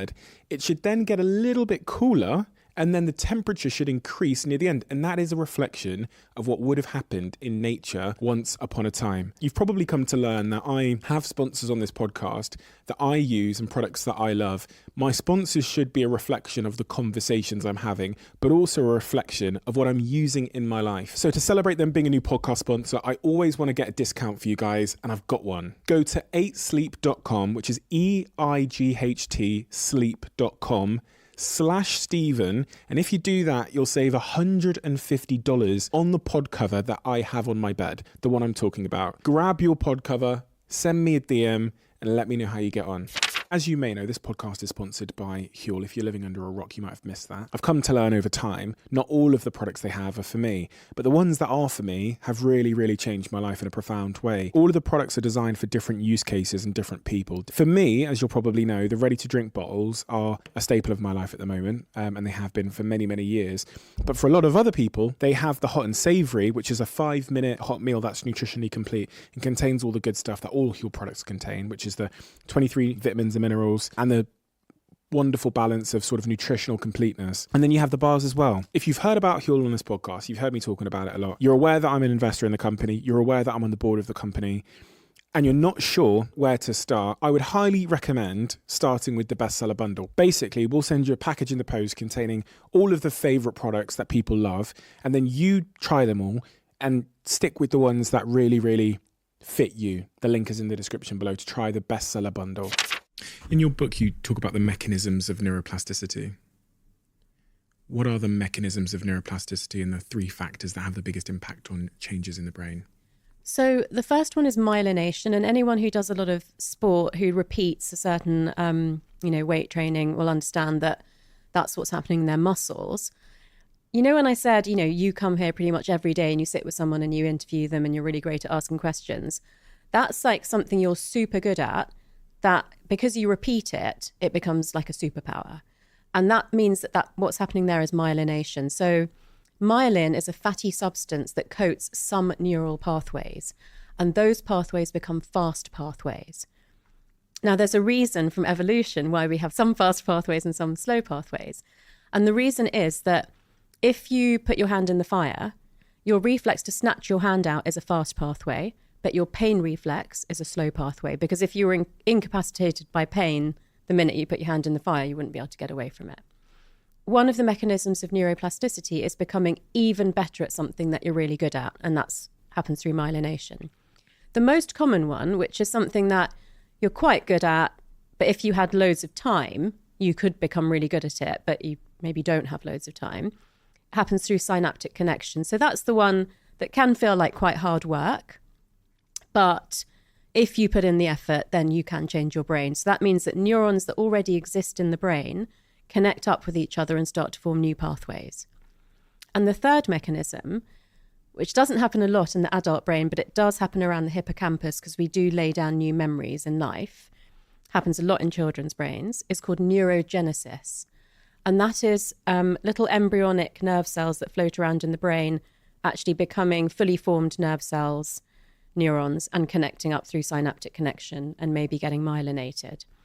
And there's a factor, a growth factor that's involved in that, the embryonic cell becoming an adult cell, which is called BDNF, or brain-derived neurotrophic factor. And trophic means growth, so neurotrophic is growth of neurons. And the things that contribute mostly to that are aerobic exercise and eating dark-skinned foods. Yeah. Dark-skinned foods? Yeah. So let me just cover the exercise one first, because this is one of my fun facts, which is that if you are regularly doing aerobic exercise, the turnover of those cells in your brain is about 13-14%. So like the amount in the speed in which they like die off? No, the speed in which they go from embryonic to full-grown cell. Oh, okay. Yeah. Okay. So, because we want neurogenesis to happen. Okay. If you haven't been doing exercise for a while and then you start, the rate of cell turnover is like 30%. So it increases after a period of inactivity with new aerobic exercise. So that's my excuse for like being a couch potato half the time and then starting up again. Oh yeah. Who are you kidding? Okay, so it will accelerate the speed in which you're making those connections. Yeah, making the embryonic cells grow into new cells and then connect up with existing ones. So I want to make sure I'm super clear on this. So if I'm trying to speak a different language, by doing exercise, that has an impact on... Oh, it'll help you learn and retain memories, yeah. So in simple language, if I'm doing aerobic exercise, my ability to accelerate my neuroplasticity will increase. Yeah. Oh. What if it's like not aerobic exercise? What if I'm just like lifting big weights? There are benefits to your brain of other types of exercise, but weight training doesn't relate to neurogenesis as much. Okay. This isn't so much about language, but it's another example of mind over matter. So this was an experiment done on 2 groups of weightlifters. Thought you might like this one. That's a big compliment. Thank you so much. You think I'm a weightlifter? You think I identify as a weightlifter? You looked at me and thought weightlifter. Totally. Thank you so much. This was finger and elbow weights, though, so maybe not so glamorous in this experiment. Okay.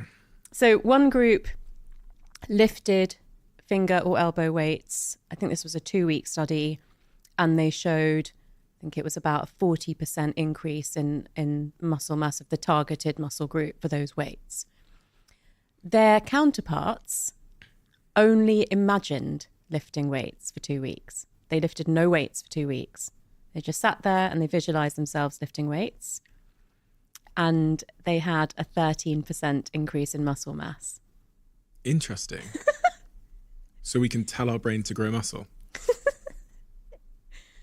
Have you been secretly doing that, No, Steve? but I could be doing that instead. I've been going to the gym. It'd be much easier if I could just watch the football and tell myself that I'm lifting weights. Well, I don't think you can watch the football. I think the whole like visualization and, you know, intention and attention stuff was an important part of it. I mean, that speaks to the power of our thoughts again, doesn't it, really? If our thoughts can tell our brain to grow muscles. Is that... It's in the book. But is that widely accepted as the truth? I'm surprised there's not like personal trainers that just sit you down in an empty room and just go, right. Well, think about the number of athletes that use visualization as part of their training. Of course, they do the exercise and the practice and everything, but that's hugely used in sports. Interesting. It's obviously not a case that I would just then go home and start imagining working out, but it does again remind me of the importance of just thinking about positive things that are in line with my goals. Yeah. I mean, what's the harm in imagining yourself more muscular or more youthful alongside eating the dark foods and getting enough sleep? You know, it's like it's part of the package. Do you want to know what you should eat so that you can... Please, what is this dark-skinned foods? So basically, you know, at the basic level, we want people to have a healthy, balanced diet, mostly plant-based. But where you can choose a darker version of a food, the pigment in the skin of that food has higher levels of antioxidants called anthocyanins, and they also contribute to neurogenesis. So it's basically like eating black beans instead of white beans, or eating blueberries instead of strawberries, dark chocolate instead of milk chocolate, purple sprouting broccoli instead of green broccoli. And good quality coffee counts as well. Yeah, so I try to vary what I eat, but also always choose the darker option if I can. Okay, so is there anything else that one needs to know about the process of neuroplasticity? So from what I've ascertained so far, it's about understanding the patterns we have in our brain, understanding the consequences of them. Repetition is key to establishing new pathways. Is there anything else that I need to be really aware of? Because I do want to grow my brain and change my brain. Yeah. So the accountability piece, which we've discussed, yeah. But also creating the conditions in your body for your brain to be able to do all of that stuff. And so, this is a bit of repetition, but sleeping roughly 8 hours a night, having regular sleep and wake times seems to have an additional benefit. We don't know why. So within an hour, so go to sleep between 10 and 11, wake up whenever. Not being sedentary, so being physically active doesn't necessarily mean you have to pound it at the gym. To be honest, in terms of neuroplasticity, you don't want to do too much high intensity exercise because it spikes your cortisol levels. So it's better to do kind of quite gentle exercise. Eating 30 different plant products a week and varying the color as much as possible. Managing your stress, whether it's through meditation or just like removing the causes of stress. If you're doing, and being hydrated, if you are doing all of those things and you want to play at level 2 of the game, you could start doing time-restricted eating. So I only eat between 12 noon and 8 p.m., but you could do 8 a.m. to 8 p.m. So that kind of fasting is very beneficial for your brain as well, but only if you've got the foundations right. It's not going to help you if you don't. What does it do for the brain, fasting, intermittent fasting? Well, it helps to regulate your blood sugar levels. So, spiking blood sugar levels aren't good for your body or your brain. And fasting and calorie restriction, they do have like brain health and longevity benefits, but that, only if your foundations are right. Somebody who's stressed or eats badly or doesn't sleep enough will not benefit from time-restricted eating or intermittent fasting, because it is a form of stress on your body, but it's a form of stress that your body can take and use to build resilience if the baseline level of stuff is good. And for neuroplasticity to happen, we need to be taking on big cognitive challenges, challenges that kind of break existing pathways. Yeah. So I want to learn to DJ. I've been learning for about 12 months now. Mm-hmm. That feels like a big cognitive challenge for me. Yeah, that's great. That's the type of thing that would establish a new pathway in my brain. Absolutely. Someone's just looking to build their self-esteem and their confidence. Mm-hmm. What does the brain tell us about the process of doing that? Does it go back again to what we said about awareness, about understanding the feelings and the consequences, and about setting goals and repetition and accountability? It will get to that, but there's actually a little bit of a jump start to that, which is really helpful, particularly in terms of confidence and self-esteem, which is that usually there's a particular recurring negative thought that's associated with feelings of lack of confidence. So if you can identify what that is and create a positive affirmation that's like the opposite of it or something that counteracts it, then that can be a great way to get started. My phrase would have been, it has to be perfect and it's not going to be perfect. I wouldn't have been able to say this last year, but now I would probably be able to say, it is going to be better than perfect. It is going to be amazing. Like, I know it. But to get myself there, I could have said, it doesn't have to be perfect, but it's going to be great. Or I could have said, maybe it will be perfect. Sometimes a question I ask myself is, what's the best possible outcome that could happen here?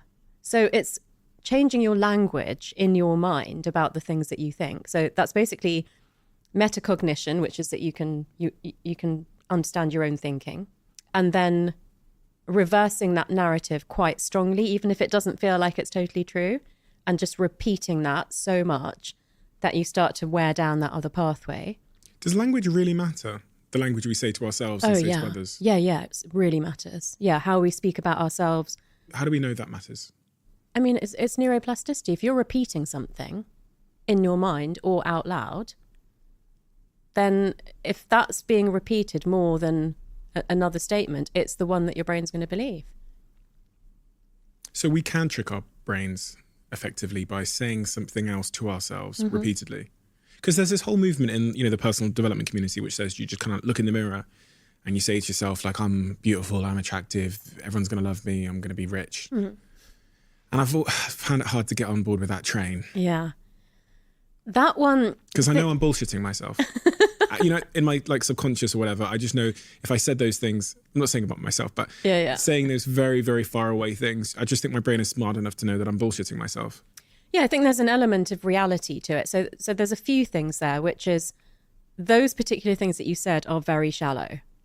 They are not really the things that people should need to be saying to themselves.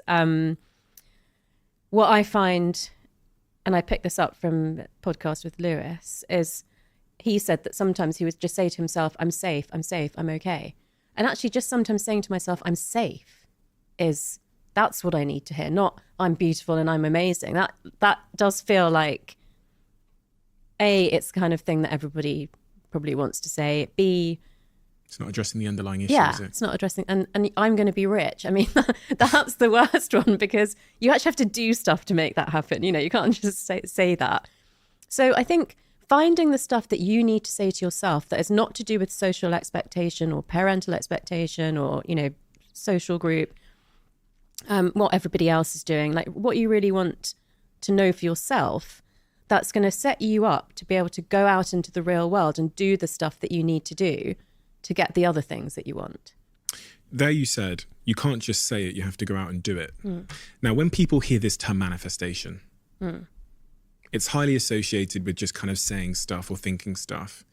And it's less associated with actually going out and doing it. So a lot of people just turn off when someone talks about manifestation because it sounds kind of woo-woo, put it on the vision board and it will happen. And in fact, I think I've said this a few times, but I had, I wouldn't say it was an argument, but a disagreement, which resulted in the person I was speaking to literally getting out of a taxi in the middle of New York City and walking off. I was on a date many years ago, and the girl was saying to me that she goes, you can just manifest anything into your life. So you can just think about it and then it will happen. So I said to her, I was like, you think you could just think about becoming a millionaire and then it will happen? And she goes, yeah. And I go, and you wouldn't even have to do all the stuff. And she was like, no, you could just think about it and the universe will attract it into your life.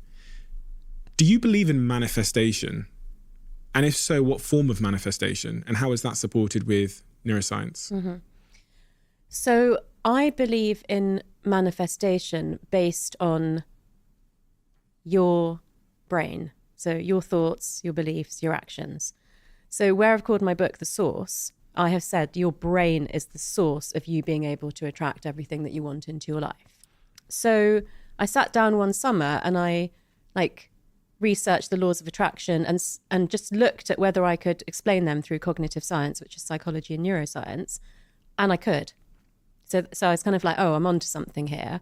And the first stage for me was understanding that it is absolutely to do with the way that you think, but then it's not magically attracting something in the atmosphere. It's to do with the changes that you make based on your thought process. I do believe in vision boards, but I call them action boards because I see them as a representation of what I want, but I still have to go out there and make those things happen. I think it's also much more empowering to believe that it's your brain that's making that stuff happen and not some external force that you're not really sure what it is. So how would I manifest something into my life? Say I want to manifest a great relationship. I'm in a great relationship, but say I was single and I wanted to manifest the perfect partner. How would I manifest the perfect partner into my life using the brain as the source? Yeah, so with that one, I think the preferred method is to create a list of the attributes that you want in that person. But you then have to make sure that you are everything that is on that list. Ooh. So if I want a blonde, I've got to dye my hair. No, I'm joking. I'm joking. Okay, I get what you mean. So you're talking about fundamental qualities and values. Yeah. And then making sure that you represent those qualities and values. I've never heard anyone say that, but that is so important, because I know so many people who would write a list that they couldn't meet themselves in terms of fundamental values. They'd probably want their partner to be disciplined, to care about their health, to be honest. And if they ask themselves, are they those things, they'd probably fail at that. To be fair, my partner is so much better than me in so many ways, nearly every way. I'd probably fail at that list too. Why is that important? I think that you hear a lot of people saying, this is what I really want in someone.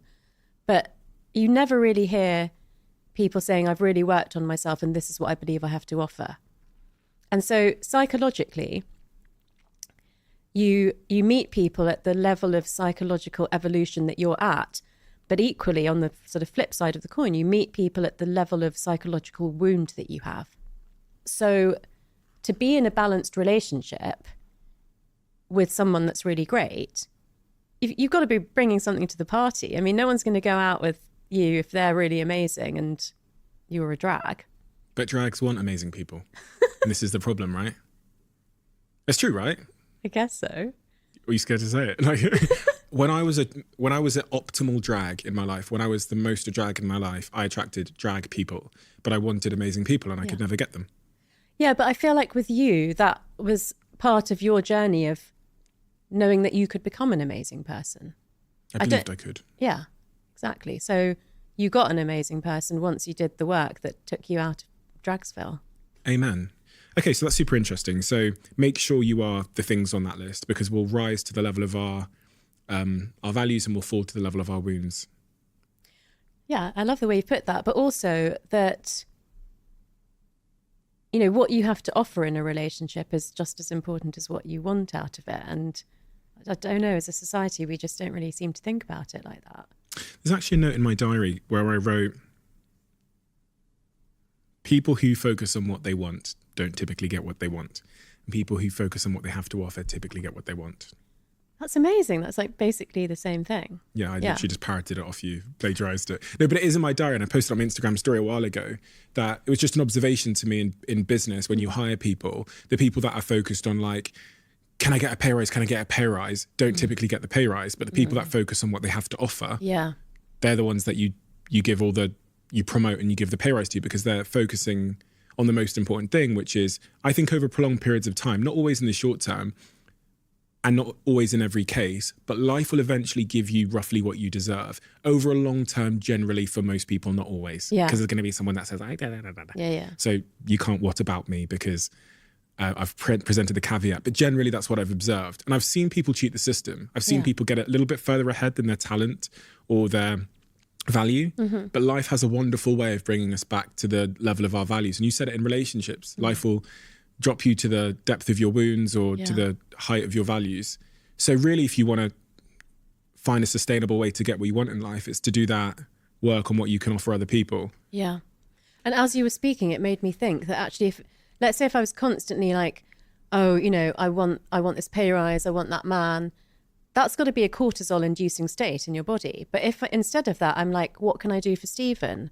I have so much love to give. That's going to be oxytocin. And who's someone going to be more attracted to? Interesting. Oh, that's so true. One of the things I want to talk to you about that has been risen in culture recently is neurodivergence. Big topic. Autism, ADHD, so much there.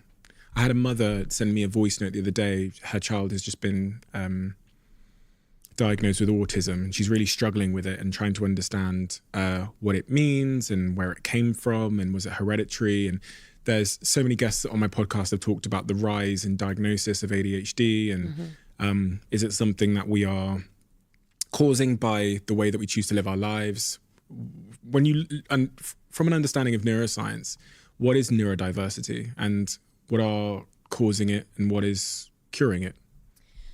Yeah, so this would come more from my experience as a psychiatrist when I did do some work with children as well.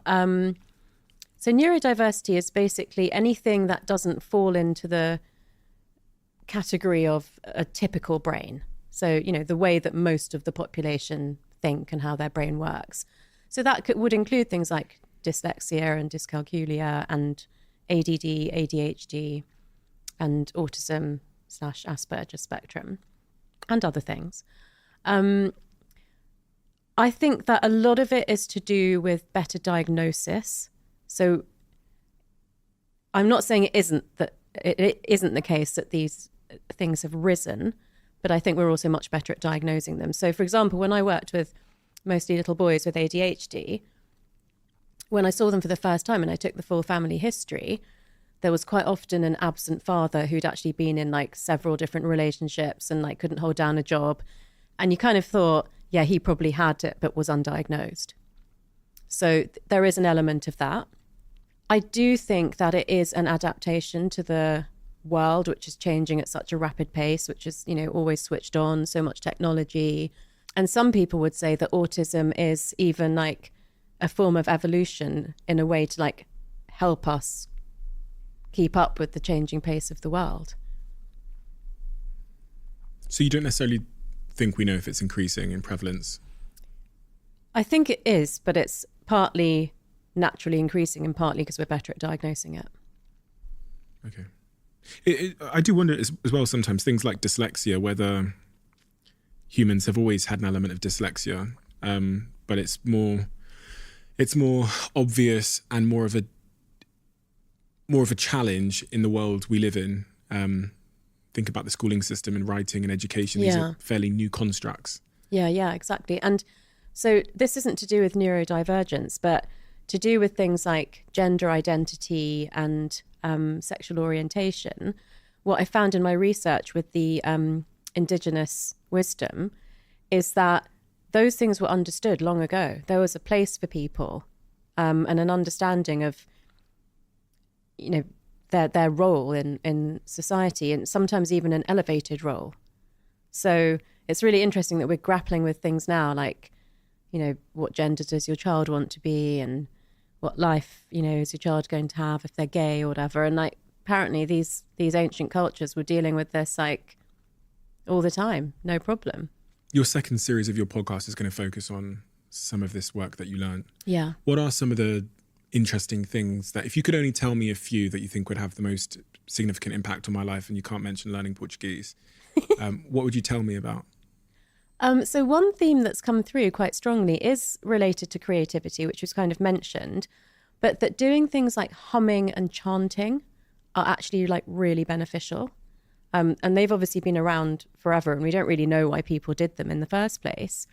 But in terms of expressing creativity and like calming down the nervous system, that's one thing that seems to have come through from kind of like Ayurveda, but also from the first Americans as well. James Nestor said that to me. Did he? That humming was good for your health and immune system, I think he said. Yeah. Like through your nose, like There's different types. You can do even just like Go on. I can see you. I was going to say. You were avoiding it. That'll be in the trailer.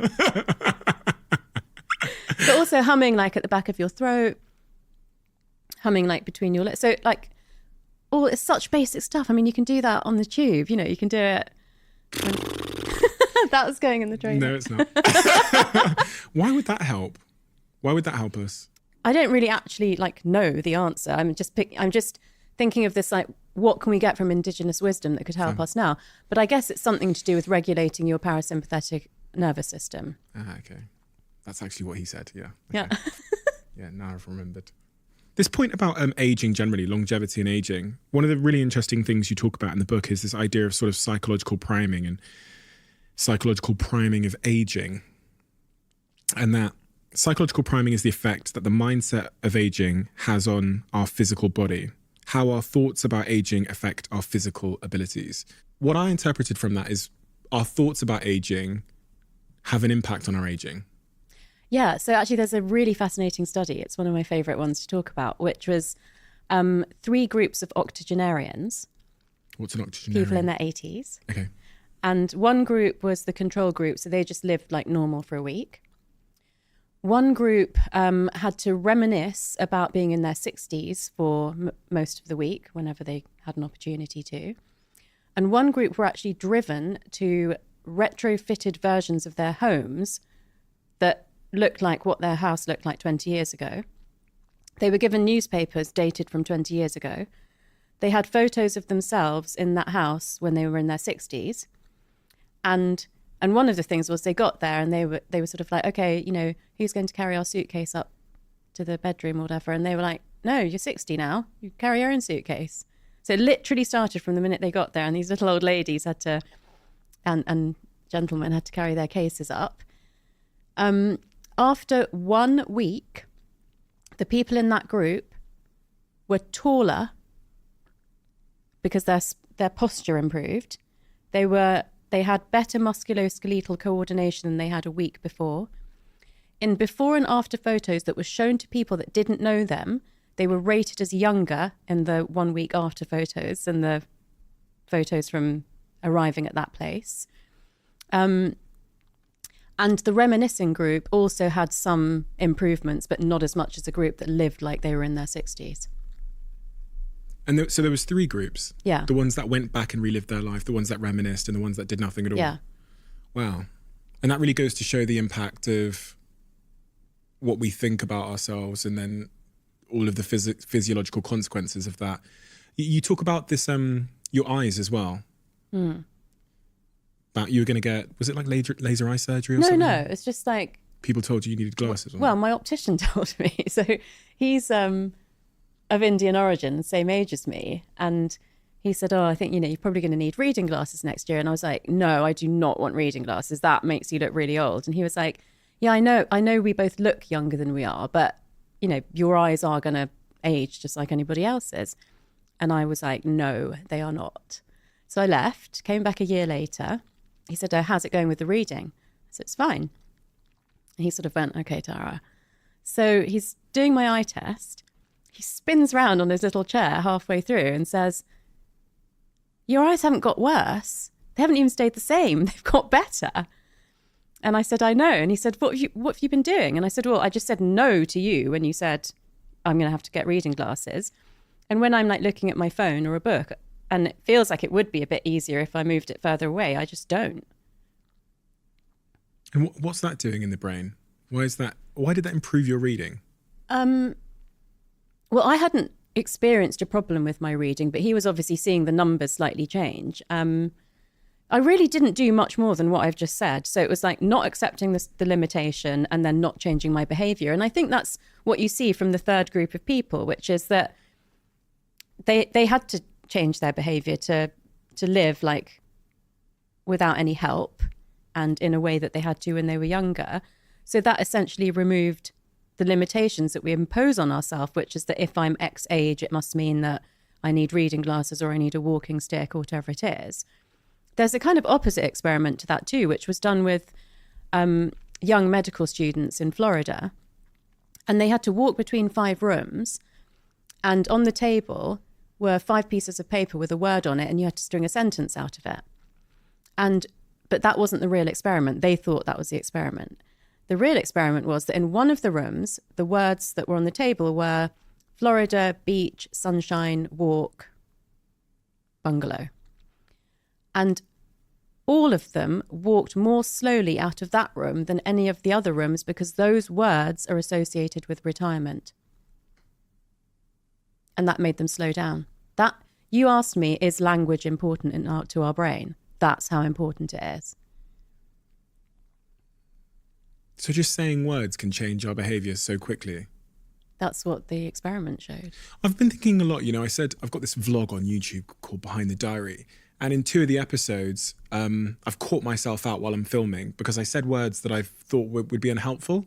And I think someone in the comments actually challenged me because there's one day when I'm filming Dragon's Den and I'm filming myself, I'm just talking about what's going on. And I go, I really need a coffee this morning. And I stop myself and say, I shouldn't say need. And then I go, there's something about this casual use of the word need throughout our lives that is disempowering me. It's making me a slave to the coffee. So I make this point, which I'm sure people think I'm a little bit weird for making, that I really need to not say the word need associated to the things, because I will then probably develop a psychological and maybe a somewhat of a physical need for that thing. And it's also just bringing that word need into your life, like you don't have enough, like that you need something. I'm constantly changing my words, like little, tweaking them like that. So I would say, oh, I'm going to treat myself to a coffee. And that was your decision. You were powerful there. Yeah. That's a choice you made. Yeah. There's an overarching point here about personal responsibility as well. When people talk about, I can't exercise, I don't have any time, it feels like a really disempowering frame versus I've got other priorities. Which feels empowering. And I think about this all the time, because if you ask someone why they don't exercise, they'll typically blame it on some force. The frame makes it seem like there's a force that's controlling their life for them that has not given them the time or that they could not. Whereas really it's just typically a case of priorities. And your child or your job that pays your mortgage can be your priority. But I think it's important, I've always felt it's important to acknowledge the fact that you made the choice to take care of your child or to go to your mortgage paying job versus I didn't have any time. Yeah. This is why I think about language so much, and the language that I use and how that's dominating my life, even constantly telling myself that I'm unorganized, like messy. So how that's probably making me a messy person. What haven't we talked about that we probably should have talked about? Is there anything at all, any studies or any insights into the brain and how we change habits that are stubborn, or anything else at all that you've learned from the ancient wisdom? I know that we've talked like very broadly on lots of different things, but I hope that for me, my intention with every sentence that I've said to you is that people should realize how much potential they have in their brains, like how capable they are of having an even more amazing life than they have already. I think I accept that now more than I ever have before, because I've had this conversation with you. I think I accept that there's so much untapped potential in me, and that I'm not this kind of fully formed, rigid lump of cells. I can change fundamentally. I think a lot of people probably, if they've gotten to this point in the conversation, will also accept that. If you were to close with,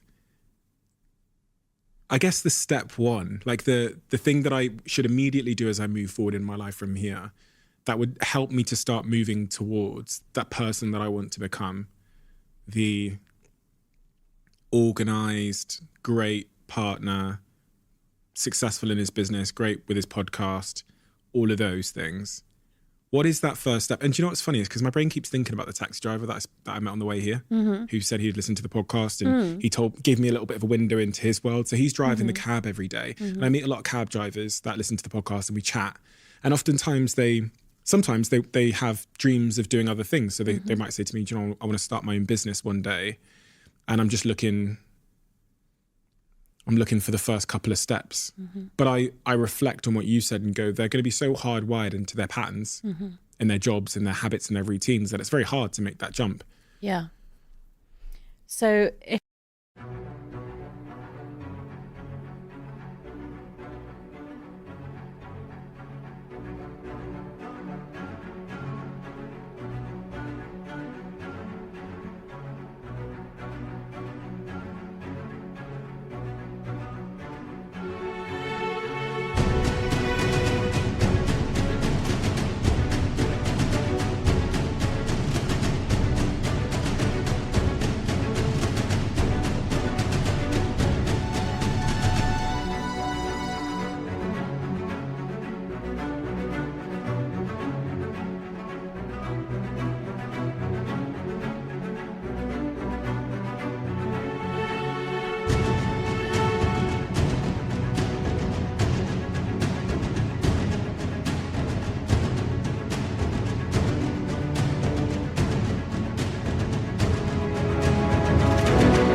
I could give people a takeaway to start with that's really simple, but it doesn't mean there isn't a lot of hard work at the other end of it.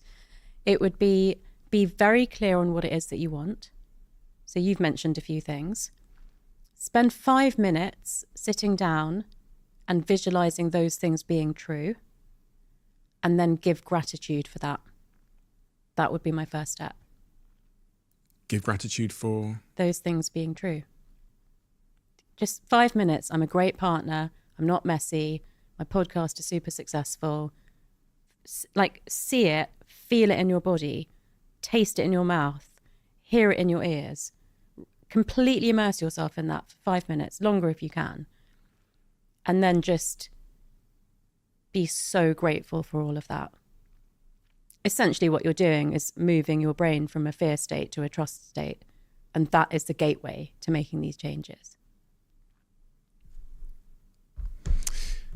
Thank you so much. Thank you. Really a thought-provoking, wonderful conversation. And I've learned so much, and you've given me so much food for thought. Thank you.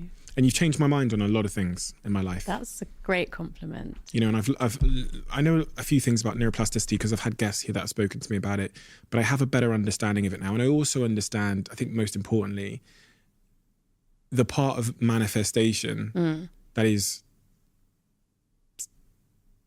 understandable through the lens of science. Yeah. I guess. We have a closing tradition on this podcast where the last guest leaves a question for the next guest, not knowing who they're going to leave it for. Oh. This question is, what could you choose to change and choose to feel great about? The same thing. That's what the question says. What could you choose to change and choose to feel great about? I assume it's the same thing. I could finally realize my dream of feeling like I am truly a creative person. And I'm not exactly sure how that would look yet, but I'm on the path to it. So I think getting clearer on that would feel great, and actually doing it would also feel great. You were already a creative person, though. Thank you so much for saying that. I feel like I have one more step to go before I really feel that I've done that, because that was such a deep-seated thing for me. I mean, there's a bit more of a backstory to it, which I didn't give you, but my English teacher said to me, you are so good at drama, you should read English at Oxford and go to RADA. And I came home and told my parents, and they literally said, my dad said, over my dead body, you'll go to medical school, and then after that you can do whatever you want. And so I think there is that frustration in there that's been in there for a long time. Like, these days, you can't imagine anything better than your kid coming home and one of the teachers having picked them out as exceptional. But of course, at that time, there were no brown people on TV. So it was seen as an even bigger risk than it would be now. And I have to say, you know, every time I see someone that looks like me who's like made it as an actress, it makes me so happy. So why did your father say that? I think that Indian parents, you know, they think that stability is the key to happiness for their children. So having a stable career, having a regular salary. I don't really come from a family of entrepreneurs, which is why it was so crazy when I gave up my job and started up a business. No one could understand it. And I was afraid of not having a regular paycheck. And then at some point I realized I could earn zero in any 1 month, but I could also, well, you know, there's no limit to what I could earn. And I think this realization came when in 1 month I invoiced what I was earning in a year as a doctor. Didn't they think you were your grandmother reincarnated? Mm. And she grew up in a village in India and didn't have access to education. And that was a big regret of hers. So I was given, you know, the best education that money could buy. Got an MD and a PhD. It's like it's overcompensation. And it wasn't really necessarily what I ever wanted. Thank you so much. Giving me so much to think about. What a wonderful conversation. What a wonderful ray of sunshine and light you are in the world. And I'm so excited to see your career continue to evolve and touch and help so many people. All of your work is incredible. You've got your podcast coming up as well, which I think everyone's going to be super excited to hear about, because if it's anything like this conversation, it's going to be of tremendous value. When is that going to be out? It's launching on October 4th, but season 1 is already available to listen to if people haven't listened to it already. Reinvent Yourself with Dr. Tara. Yeah. Which is the second season. Which is, in that second season, you're aiming to do a lot of the ancient wisdom stuff. So exciting. Really, really excited to hear that. So October 4th, we'll look out for that. Thank you so much for your time. Thank you. Dr. Tara Swart. There's actually the word art in your name. Oh, that's so isn't there? cute. But there is. Have you ever noticed that? No. Okay. Well, I'm excited for our next conversation and to hear about how you've pursued that creativity, because it's certainly within you. And it's such a wonderful honour to have met you today and to learn from you. Thank you so much. Thank you.